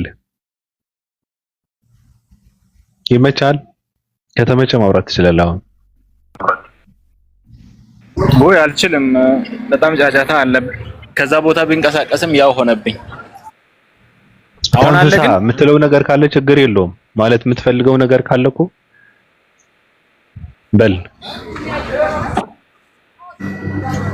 የምለው ነገርማ አንተ ለምንድን ነው የምትጠፋው ነው? ከዚህ በፊት በጠዋት የምትገባውን ስንቱን አስጠብቀህ እየጠፋህ ነው። ሰዓት አሳልፈህ ነው እየመጣህ ያለው። ምንድን ነው ችግር አለ ወይ? ያው ብዙ ሰው ጥያቄ ነው። አይ ችግር ቢኖርማ አሁን አልገባም ነበረ። ግን ስራ ነው ገብቷል። ስራ ብዙ ስራ እሰራለሁ። በጣም ስራ እየሰራሁ ስለሆነ ለዛ ነው። የሆነ ሰዓት ላይ ግን እኔ ከ10 ሰዓት በላይ ቁጭ እምልበት ላይቭ ላይ ቁጭ እምልበት ጊዜ ይኖራል። የዛኔ ግን እኔ እንዴት እንደማደርጋቸው እየታየኝ ነው። በሳማ ነው ቂጡን እየገረፍኩ እዚህ ጋር ማሰቃየው ማለት አስለቅሳቸዋለሁ። አሁን እንደው ምንም ሳንል ብዙ ሰዎች ያለቅሳሉ፣ ይጮሃሉ። አሁን እኮ ምንም ተደረገም እኮ ማንንም እኮ አልተነካም እኮ ምንም እያደረግን እኮ አይደለም። ዝም ብለን ገብተን እየወጣን ነው። ላይቭ ማለት እኮ 1-2 ሰዓት ቁጭ ብለን ገብተህ መውጣት እኮ አይደለም። አሳያለሁ፣ ተሸክመነው ይዘነው የምንመጣ አጀንዳ አለ። ስንገባ ለ10 ሰዓት ነው ቁጭ የምንለው። በሳማ ቄጣቸውን እየገረፍን እናስለቅሳቸዋለን።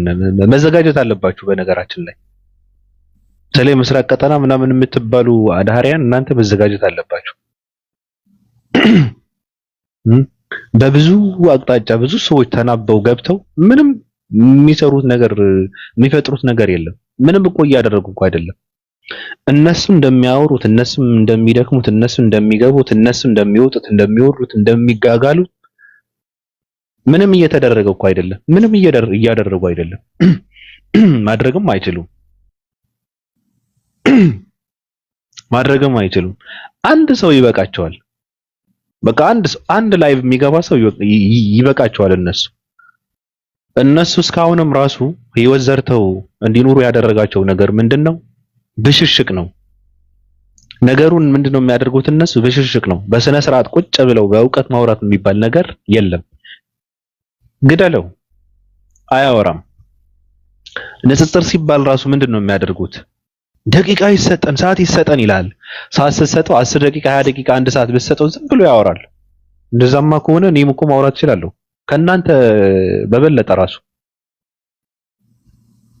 እንደዚህ ስላሴ ማለት እንደዚህ ነው፣ በእንደዚህ ካሰብነው እንደዚህ ሊሆን ስለማይችል እንደዚህ ነው ምናምን እያሉ በቃ ምንም እዚህ ግባ የማይባል ሐሳብ ተሸክመው ደቂቃ ይሰጠን ብለው ቁጭ ብለው ንጽጽር ነው ብለው ያወራሉ።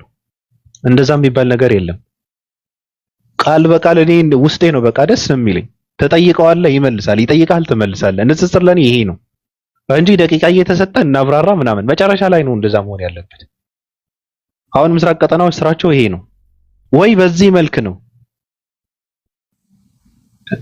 እንደዚህ አይነት እንትን እንኳን ውስጥ ገብተው እንኳን ካልተሳደቡ፣ ካላናደዱ፣ አላስፈላጊ ቃላቶችን ጣል ካላደረጉ፣ ስሜታዊ ካላደረጉ ሰው ማውራት አይችሉም። ወይ ይሄ ነው ወይም እየተሳደቡ መቀጠል ነው። ትውልዱ እንዴት አድርገው ነው የሚያስሩት? በቃ አሁን ስለ ነብዩ መሐመድ መጥፎ ነገር ይነገራል፣ ስለ እስልምና መጥፎ ነገር ይነገራል። ዋሃብያ ምናምን አህባሽ ምናምን ይባላል። አውቀው ነው። የትውልድ አይምሮ ለመቆጣጠር ነው። በጥላቻ መርዘው በርዘው ማሰር ስለፈለጉ ነው። ሌላ ምንም የሚፈጥሩት ነገር እኮ የለም። ያው ትውልዱ መንጋ ነው። አያስብም፣ አያነብም፣ አያውቅም፣ እውቀት የለውም። ፎንጋ ነው፣ መንጋ ነው። ምንም አያውቅም። ምንም ያውቀው ነገር የለም። አላነበበም። እንኳን ስለ ሰው ይቅርና ስለ ራሱም እኮ አያውቅም እኮ አያውቅም። አዕማደ ሚስጥራት ምንድነው ብለህ ብትጠይቀው 3000 ላይቭ ላይ ካለ 2900 አያውቅም። ስለዚህ ይሄ ትውልድ ጥላቻ እንትን እያደረክ እያስተማርክ ስሜታዊ እያደረክ ሌሎች ደግሞ የራሱ ሃይማኖት እንዲነኩ እንዲሳደቡ እያደረክ በጥላቻ ውስጥ አስቀምጠህ እዛ በጥላቻ ተከቦ የጥላቻ ቃላቶችን እየወረወረ ቁጭ ብሎ ክርስቲያን ነኝ እያለ እንዲቀጥል ነው የሚደረገው። እነሱ ግን ሚስጥራቸውን፣ አካሄዳቸውን፣ ስራቸውን በደንብ የሚያውቅ ሰው በነገራችን ላይ አንድ ሰው ይበቃል። አንድ ሰው ምንም እኮ ሌላ ነገር እኮ አያስፈልግም እኮ ምንም እንደዚህ በግሩፕ ምናምን አያስፈልግም። አንድ ሰው ይበቃል። አሁን እኔ ማለት ምን ከምንድን ነው የምታነጻጽረው? ምን ከምንድን ነው ንጽጽር ተብሎ የሚደረገው? ምን ከምንድን ነው? ማን ከማን እንተው ችግር የለውም። ግን ምን ከምንድን ነው የምታነጻጽረው? እንዴትስ ይነጻጸራል? ራሱ አይነጻጸርም እኮ። የሰው ልጅ ተሸክመህ መጥተህ ፈጣሪ ነው ብለህ ለማሳመን ንጽጽር ትገጥማለህ እንዴ? እንደዛ የሚባል ነገር እኮ የለም። ሰው እኮ ነው የተሸከምከው። ሰው ይዞ ይመጣና ያ ሰው ፈጣሪነቱ ምንድነው ሌላ ነገርነቱ እንኳን ሳይረጋገጥ ፈጣሪ ነው ብሎ ገግሞ ንጽጽር እሰራለሁ ብሎ ማን ከማን ነው የምታነጻጽረው? አይነጻጸርም እኮ። ምናልባት ኢየሱስ ክርስቶስ ነብይ ነው አይደለም የሚባል ነገር ካለ ከሌሎች ነብያቶችን ልታነጻጽረው ትችላለህ። ኢየሱስ ክርስቶስ ተሸክመ መጥተህ ግን አንድ እስራኤላዊ ሰው ተሸክመ መጥተህ ግን ንጽጽር ምንድነው የሚሆን ነገር እኮ አይደለም። ራሱ እኮ ተቀባይነት እኮ የለውም እኮ። በእኔ የሀገራችን ሙስሊሞች ስርዓት ስላላቸው እኮ ነው እኮ ራሱ እኮ ትህትና ስላላቸው ማስተማር ስለሚፈልጉ ነው እንጂ እኮ ሰው ተሸክመ መጥተህ ፈጣሪነቱን ለማረጋገጥ ንጽጽር ብለህ ተገጥማለህ። እኔ እንደዛ የሚባል ነገር እኮ በጣም እኮ ነው የሚያስቀው። እኔ በጣም እኮ ይገርማል እኮ ራሱ እኮ ሰው ተሸክመ መጥተህ ንጽጽር ትለኛለህ እንዴ? አልቀበልም። እኔ ጋር ቢሆን እኔ እንትና አላስተናግድም። እኔ ቢሆን አላስተናግዳቸውም ነበረ። እስራኤላዊ ሰው ተሸክመ መጥተህ ሰማይና ምድርን ከፈጠረ አምላክ ጋር ላነጻጽረው ትለኛለህ እንዴ? እንደዛ የሚባል ነገር የለም እኮ። ሂድ ምናልባት ከነብዩ መሐመድ ጋር አነጻጽረው አወዳደር፣ ሌላ ነገር ነው እንዴ? እስራኤላዊ ሰው ከማህፀን የተወለደ ሰው ምርት የነበረው እትብቱ እስራኤል ምድር የተቀበረ የተገረዘ የበላ የጠጣ የደከመ የተኛ ሲወድቅ ሲነሳ የነበረ ሰው አምጥተህ ፈጣሪ ነው ብለህ ለማሳመን እኮ ብቻ እኮ አይደለም። ማሳመንማ ኖርማል ነው። ማሳመን አሳምነኝ። የምታሳምንበት ሌላ ነገር ካለ ጥበብም፣ ቅጥፈትም፣ ውሸትም ሌላ ነገርም ካለ አሳምን። ማሳመንም አይደለም ላነጻጽር ብሎ የሚገግም ትውልድ አለ። ንጽጽር የሚባል ነገር አለ። ንጽጽር ለእናንተ ሚስጥር ነው፣ አልገባችሁም። በነገራችን ላይ ምንም አታውቁትም። ንጽጽር የሚባል ነገር የለም። ሰው ተሸክመ መጥተህ ከፈጣሪ ጋር ማነጻጸር የሚባል ነገር የለም። ፍጡርና ፈጣሪ እንዴት ነው የሚነጻጸረው እንዴ? እንዴት ይነጻጸራል? ስለዚህ እነዚህ ሰዎች በእውነት ምንም አያውቁትም። አንድ ሰው ነው የሚበቃቸው። በቃ አንድ ሰው ይበቃቸዋል። ምንም እውቀትም አያስፈልግም። ራሱ እውቀትም አያስፈልጋቸውም። እነዚህ ሰዎች ከእውቀት ነፃ የሆኑ ሰዎች የተራቆቱ ሰዎች ስለሆኑ ወንፊት የሆነ እንትን ተሸክመ መጥተህ ለነዚህ ሰዎች ምንም እንደውም ሃይማኖታዊ እውቀት ያለው ሰው ከነሱ ጋር ማውራት የለበትም። እንደውም በእነሱ ባህሪ በእነሱ አካሄድ እኔ ነኝ ማውራት ያለብኝ እነዚህ ሰዎች ጋር። የድፍረታቸው ድፍረት እኮ መጨረሻ ላይ አሁን ምንድነው ፈጣሪ ብልት ከሌለው የፈጣሪነትን መስፈርት አያሟላም ወደ ማለት እኮ ነው የደረሱት። ብልት ከሌለው ጾታውን አይታወቅም፣ ጾታው ካልታወቀ ፈጣሪ አይደለም ወደ ማለት ደረሱ። መላእክት ጾታ አላቸው ጾታ አላቸው መላእክት ማለት ነው ወይስ ምንድነው? ጾታን የፈጠረ አምላክ ጾታ ሊኖረው ይገባል ብለህ ስትገግም እኔ ሃይማኖት የሚባል ምንድነው እምነት የሚባል ፈጣሪ ማለት ፍጡር ማለት የገባቸው አይመስለኝም። በጣም ነው የሚያሳዝነው። በጣም ይገርማል። መስፈርት ነው አሉ። ብልት መስፈርት ነው። ምን ይሰራለታል? ብልት ለፈጣሪ ምን ይሰራለታል? ምንድነው አስሬ እንትን የሚለኝ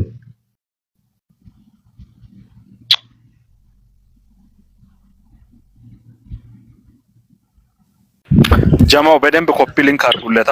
114 ሰው ብቻ ነው እስካሁን ኮፒ ሊንክ ያደረገው። ሰው ይታየኛል። በደንብ አድርጋችሁ ሼር አድርጉለት። እንትን አይልም። እስኪ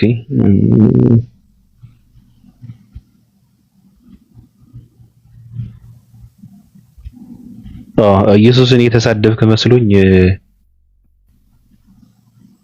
እንትን ውስጥ ላስገባህ ነበረ። ኢየሱስን አይደለም የተናገርከው መሰለኝ እንደ ሐሳብ። ችግር የለውም። ከቻላችሁ ብቻ ነው ታብታብ ማድረግ ያለባችሁ እንጂ ከፈለገም ይዘጋ፣ ምንም ችግር የለውም። ምንም እናቦካም ነገር እኮ የለም። ዝም ብለን ለመተንፈስ ነው የምንገባው። ያሽቃብጣል እሱም ራሱ ይሄ ቲክታክ የሚባለው እንትኑ የራሱ ጉዳይ። ከቀጠለ ይቀጥላል፣ ካልቀጠለ ደግሞ የራሱ ጉዳይ። እሱም እኮ እኛን ይፈልገናል። ይታባቱ ደግሞ እናሽቃብጥ እንዴ? ከሰራ የስራ ለራሱ ነው፣ ካልሰራ ደግሞ እኛ ምንም የሚጎልብን ነገር የለም። ሀያት ሰላም ብያለሁ። ሰላም ባቡ ሰላም አለን። እንዴት ነሽ? ሰላም ሰላም። በምን ጠፋ? ሐሳብ አለሽ?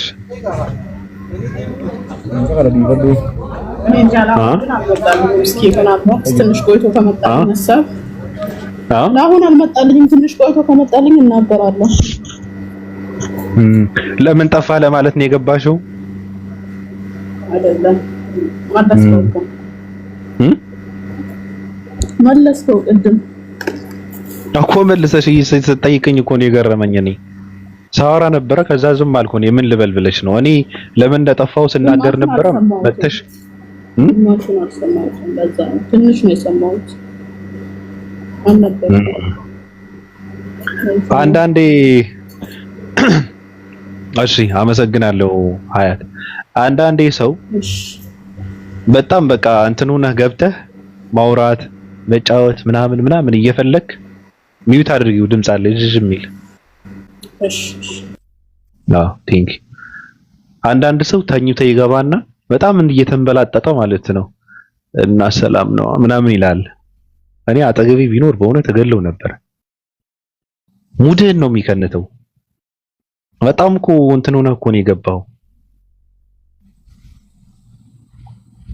ይሰብራል። በቃ ክንት እንትን ያደርጋል። በጣም ነው የሚያጨፈገግብህ። እንደዚህ አይነት ሰው እንዴት እንደሚያስጠላ ቁጭ እንኳን አይልም። በተኛበት ነው እንትን እያለ የሚያወራው። ሚዲያ እንዴት መጠቀም እንዳለበት ሁላ እኮ እንትን ማድረግ አለብን ማለት እኮ ነው። ማስተማር አለብን ማለት ነው። እንዴት ጥርሱን መቦረሽ እንዳለበት፣ እንዴት ፊቱን መታጠብ እንዳለበት፣ ከመብላት በፊት እጅን ታጠብና የሚባለው ነገር ገና እንትን የሚያስፈልገው ትውልድ ነው። መግባት ትችላላችሁ። ለማንኛውም እንጨባበጥ። እሺ፣ ከባድ ነው።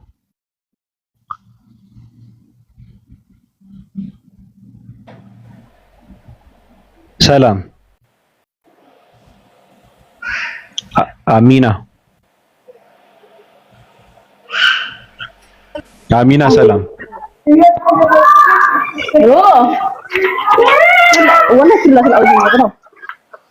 ኧረ ምን አይነት ትውልድ ነው ይሄ ትውልድ? አሚና አለሽ?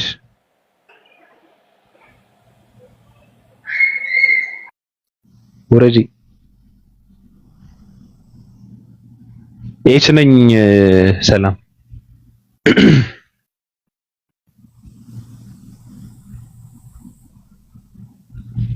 ኤች አለሽ?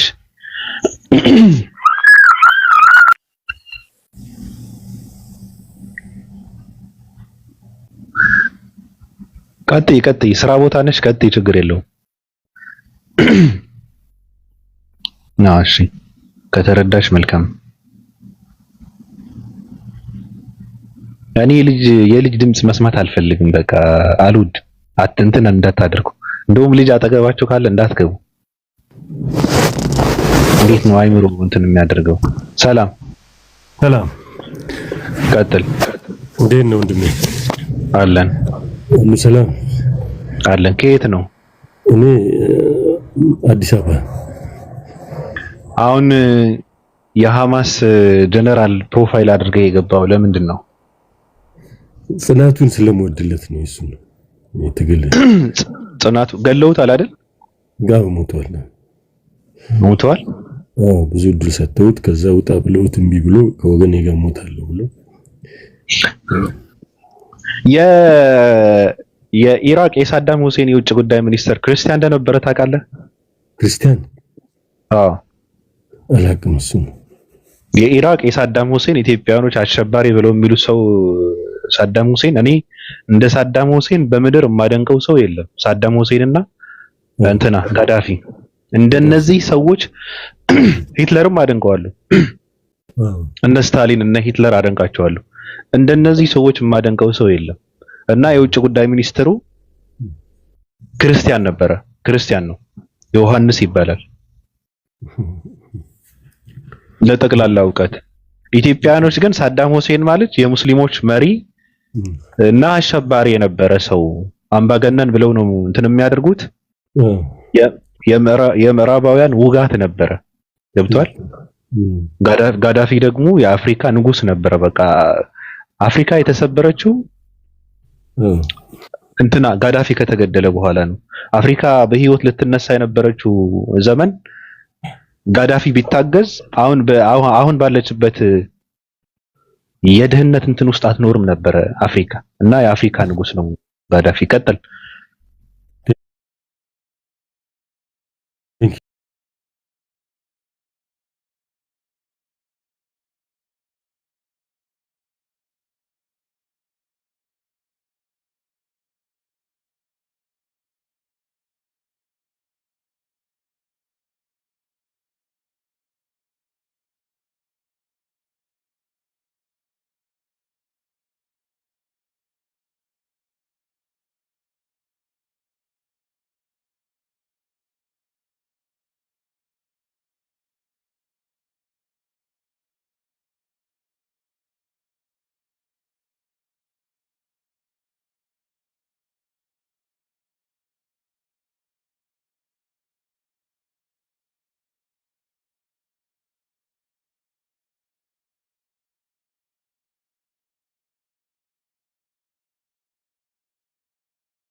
ነው እንጂ ቆሻሻው የዓለም ህዝብ ቢጠቀምባቸው ጥሩ ነበር። አሁን ጋዳፊ የአፍሪካ ህዝብ ቢጠቀምበት በጣም አፍሪካውን ባለችበት ገብቷል። ባለችበት ድህነት ውስጥ አትገኝም ነበረ።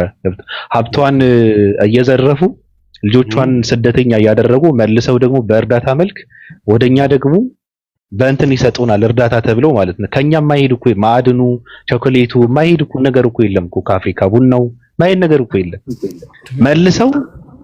መልሰው ለኛ ሰጥ እንደገና በእርዳታ መልክ ደግሞ ብራችንን መልሰው ለማኝ አድርገውናል። ገብቷል። ከእንደዚህ አይነት ነገር ሊያስቀሩ ነበር እነ ጋዳፊ ሲሰሩ የነበረው እነሱ ጋር። ለህዝቡ ብቻ እኮ አይደለም፣ ለህዝቡማ በነፃ ያስተምራቸው ነበር። ቤትየስ ብዙ ነገር ነበር ለህዝቡ። በልተው ጠላውን አየው። ህዝብ መንጋ ነው፣ ህዝብ ቆሻሻ ነው ሲባል እንደ ህዝብ እኮ አይተሰደብም ይባላል። ህዝብ እኮ ነው የበላው። አሁን ለምሳሌ ጋዳፊን የበላው የራሱ ህዝብ ነው። ገብቷል። የጎተተው ልክ እኛም እንደዛ ነን። ከዛ የተሻለ ማንነት የለንም። በጣም የገማ አመለካከት ነው ያለን። ገብቷል። ከዛ ደግሞ አሁን ሳዳም የሚባል በጣም አደገኛ ሰው ነበረ። በጣም አደገኛ ነው። ለማን ስትል ለምዕራባውያን ነው፣ ለህዝቡ በጣም እንትን ነበር። እንደውም ኢራቅ ውስጥ የሚኖሩ ክርስቲያኖች በጣም ተከብረው ይኖሩ ነበር። የሚገርምህ ነገር ክርስቲያኖች አሉ ኢራቅ ውስጥ ስንት ፐርሰንት ነው አላውቅም፣ ተከብረው ይኖሩ ነበር። ስልጣናቸው ራሱ የውጭ ጉዳይ ሚኒስተር ማለት እኮ ቀላል እኮ አይደለም። አስበዋል? ታምነው ይሰሩ ነበር። የሳዳም የውጭ ጉዳይ ሚኒስተር አሁን ክርስቲያን ነው፣ ኢራቃዊ ክርስቲያን ነው። ኢትዮጵያዊ እንዲህ ብለህ ብትነግረው አይቀበልህም። ውሸት ነው ይላል። አይ ውሸት ነው ክርስቲያን። በዚህ ልክ ለሀገራቸው ታምነው ይሰሩ ነበር። እነሱ ራሱ ክርስቲያኖች የሚባሉ ራሱ ማለት ነው። ጸረ እንትን ነበሩ። አሁን እስራኤልን ለማጥፋት ሳይሆን ያው እንትን የእጇን እንትን ለማድረግ ይሰራ ነበር። ገብቷል? በዚህ ልክ የሚሰሩ በዚህ ልክ ቆራጥ የሆኑ ጀግና የሆኑ ለምዕራባውያን አናጎበድድም አናፈነድድም የሚሉ ትልልቅ መሪዎች እምነታቸው ገብቷል? እምነታቸው የፈለገ ነገር ይሁን ዜግነታቸው የፈለገ ነገር ይሁን ከነዚህ ሰዎች ነው ጎን መቆም ያለብን ብዬ ነው የማስበው። የኔ ጀግኖች ጋዳፊ፣ ሳዳም ሁሴን፣ ሂትለር፣ ስታሊን ናቸው። በቃ እንደዚህ ነው። እኔ እንደዚህ ነው ህዝባቸውን በትክክል ተረድተው ህዝባቸውን ረድተው አሁን እንትና ሂትለር አሁን ሀገሩ ዕዳ ትከፍል ነበረ። ድህነት ውስጥ አስገብተዋት ነበር በአንደኛው የዓለም ጦርነት ማለት ነው። እሱን አስቀርቶ በኢኮኖሚ አሳድጎ አጠንክሮ እንደውም ዘገምተኛ ህዝብ ነው ሲጨርስ የነበረው። እንኳንም ጨርሰው ገብቷል። ምድር ላይ አያስፈልግም የሚባል ህዝብ ሲጨርስ ነበረ። ውሸት ነው ራሱ 6 ሚሊዮን የሚባለው አሁን ውሸት እኮ ነው ታውቃለህ? ትክክል 6 ሚሊዮን አይሁዳውያን ተገደሉ የሚባለው ይሄ ፖለቲካ ነው። አይሁዳውያን ራሳቸው የገደሏቸው የምድራችን ህዝቦች ይበዛሉ። ሂትለር ከገደላቸው ሰዎች በላይ አይሁዳውያኖች የገደሏቸው ይበዛል። እና ትክክል ነበረ ውሳኔው ራሱ። በጣም ነው የማደንቀው። እንደዚህ አይነት መሪዎችን ነው የማደንቀው። ኢትዮጵያ ውስጥም እንደዚህ አይነት መሪ ካልመጣ ምንም ትርጉም የለውም።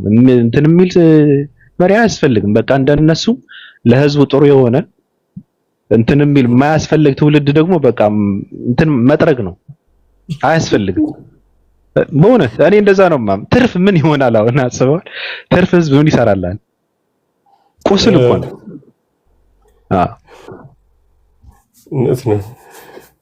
ቀጥል።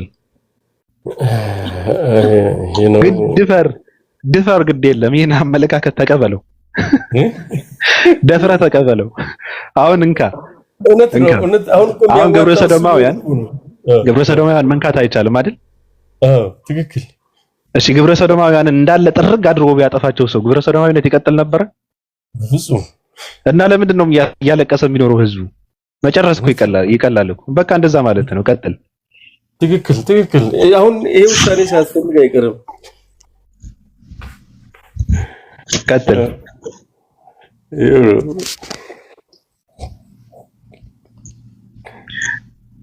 ለምሳሌ ነው ፈራንት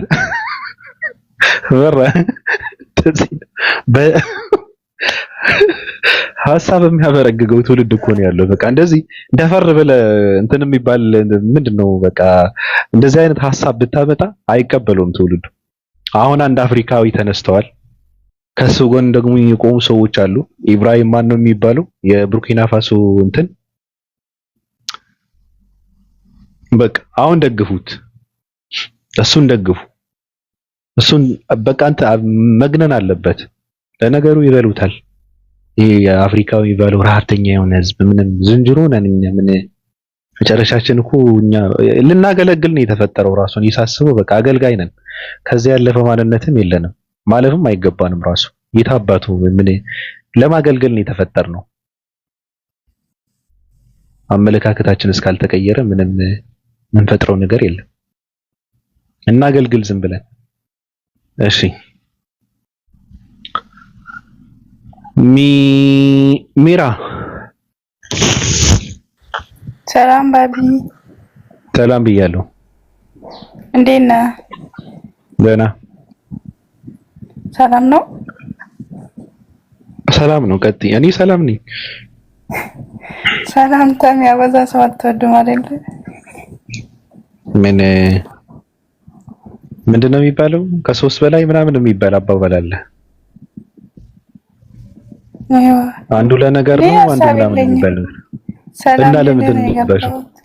ለሰላምታ ነው። ባቢ ሰላም ሊለው ስለሚወደው ስለማከብረው አይቻልም። አይ ይቻላል ይቻላል። እና በውስጥ ኮቱ በውስጥ ኮቱ ኮቱ ማለት ምን ማለት ነው? ኮቱ ኮቱ ኮት የሚለውን እንትን አታውቂውም? ያጫሉ ራቃንዶ በደንብ በቃ እንደዛ ማለት ነው። ኮቱ ነኑፋ ኦሮሞ ነሽ እንዴ? አማርኛ ያስፈግሮኝ ነው አይደለ? እንዴት አወቅ? አይ አላወቅኩም። በማወቅ ሳይሆን ዝም ብዬ ነው። ያው ባለጊዜዎች አይደላችሁ እናንተ ለማሽቃበጥ እኮ ነው። እሺ እናመሰግናለን። ኦሮሞ ነሽ? በጣም ነው የማከብርህ ባቢ። ብዙ ነገር ተምራለሁ ካንተ። አመሰግናለሁ። ከኔ በላይ የምትማሪባቸው ሰዎች አሉ። ከኔ ሰው ሊማር አይችልም እና ብዙ አስተማሪ ሰዎች አሉ። ኦሮሞ ነሽ? አዎ ነኝ። ኦሮሞ ከየት ነው የመጣው? ማለት ከየት መጣ ኦሮሞ? ከዚሁ ነው። ከየት መጣ? ከየትም አልመጣም አይደል? አዎ እኔ እንደዛ ብዬ ነው ማምነው። ጎበዝ፣ ትክክል ነሽ። አሁን ኢትዮጵያውያኖች ምን ያደርጋሉ መሰለሽ? ኦሮሞ እኮ ከማዳጋስካር ነው የመጣው ይላሉ። ማስረጃ ብትያቸው የለም። 16ኛው ክፍለ ዘመን ከማዳጋስካር መጣ ኦሮሞ ይልሻል። ኢትዮጵያዊ በሙሉ ምንድነው? ኢትዮጵያዊ መሰረት የለውም። ገብቶሻል? ሁሉም መጤ ነው። እና ኦሮሞን ለየት አድርገው በ16ኛው ክፍለ ዘመን እኮ ነው የመጣው ምናምን ይል ውሸት ነው። እንደውም መጤ እነሱ ናቸው እኮ። እንደዛ ሳይሆን ግን ውሸት ነው። እንደውም አሁን ኩሽ እነዚህ ኩሽ የሚባሉ ምናምን ይባላል አይደል? ኩሽ ነው የምድር የሀገር ባለቤት። አፍሪካ የኩሽ ነው። ሰሜቲክ ነን ምናምን የሚሉ የኤዥያ ዲቃላዎች ናቸው። አልገባቸውም እንጂ እንደዛ ስለሚሉ ነው። እኔም ከነሱ ነኝ፣ ግን ምንም ማድረግ አይቻልም። እውነቱን መካድ አይቻልም። ውሸት ነው። ኦሮሞ ከዚህ መጣ ምናምን ከዚህ መጣ እርግጠኛ የሆነ ሰው የለም። ውሸት ነው፣ አባባል ነው። እንትን ለማለት ከዚህ ነው። አገሩ ነው እንጂ አመለካከት ግን እንትን ሊያደርጋችሁ በኦሮሞነት አሁን አማራነት፣ ኦሮሞነት፣ ብሔርተኝነት የሚባል የለም። በዛ መታጠር የለባችሁም። ሰው በዛ መታጠር የለበትም። ምክንያቱም ምንድነው ይሄ የደናቁርት እንትኖች ፍልስፍና ነው። የመሳፍንት ፍልስፍና ነው። ገባሽ? ፍልስፍና ነው። ትክክለኛ ፈጣሪ የሰጠን የሚባለው አንቺ ለምሳሌ ነገድ አለሽ አይደል? ዘር የሚባለው ነገድ አለሽ። ነገድሽ ምንድነው ነገድሽ? ማለት ነገድሽ ታውቂዋለሽ? ዘርሽን ታውቂዋለሽ? ዘውግ የሚባለው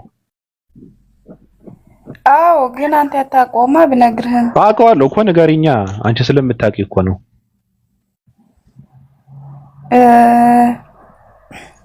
መጫ ነው የሚባለው። እሺ፣ ታውቃለህ? መጫ ነው። አየሽ፣ አሁን መጫ ኦሮሞ ነው አይደል? ሁለተኛ አምጪ፣ ሌላ የምታውቂው አምጪ። ሌላ ምን ነበረ? ወይ ጠፋብኝ፣ ወላሂ አውቅ ነበር። በቃ እንደዛ ነው። ይሄ ነው ትክክለኛ መቀበል ያለብሽ። የሰው ልጅ ዘሩ አመጣጡ እንዲታወቅ፣ ቤተሰብነትን ሰው እንዲታወቅ እሱ ነው የሚያስፈልገው እንጂ አሁን ኦሮሞነት፣ አማራነት፣ ትግሬነት፣ ጉራጌነት የሚባለው የእንትን ነው። ምንድነው? የመሳፍንት የደናቁርት መሳፍንት ፍልስፍና ነው። እንደዚህ ለያይተው መግዛት ስለሚፈልጉ በዛ ለያይተው እንትን ያደረጉት ነው እንትን ነው እና ትክክል አይደለም። እኔ አልቀበለውም። ጎበዝ ለነገሩ ሙስሊም እኮ አይቀበልም እኮ፣ ችግር የለበትም። ሙስሊም በእንደዚህ አይነት ነገር አይታጠርም። ሙስሊም ነው ወንድሜ ምናምን ይልሻል፣ አለቀ። ከዛ ውጭ ያለው አንተ ተፋጩበት ምናምን ይልሻል፣ ችግር የለበትም። ራዋ አስፈልግም ሲጀመር። ትክክል። እና የምትይን ነገር አለ ባሪዱ? ኧረ የለኝም። የምሬን ሰላም ሊሉ ስለፈለኩ ነው የገባሁት። አመሰግናለሁ። እሺ እኔም አመሰግናለሁ። ቅቤ እንጠብቃለን ካንቺ አሁን ቅቤ ወይም ገንፎ ምናምን እንጠብቃለን። እሺ ባቢ እሺ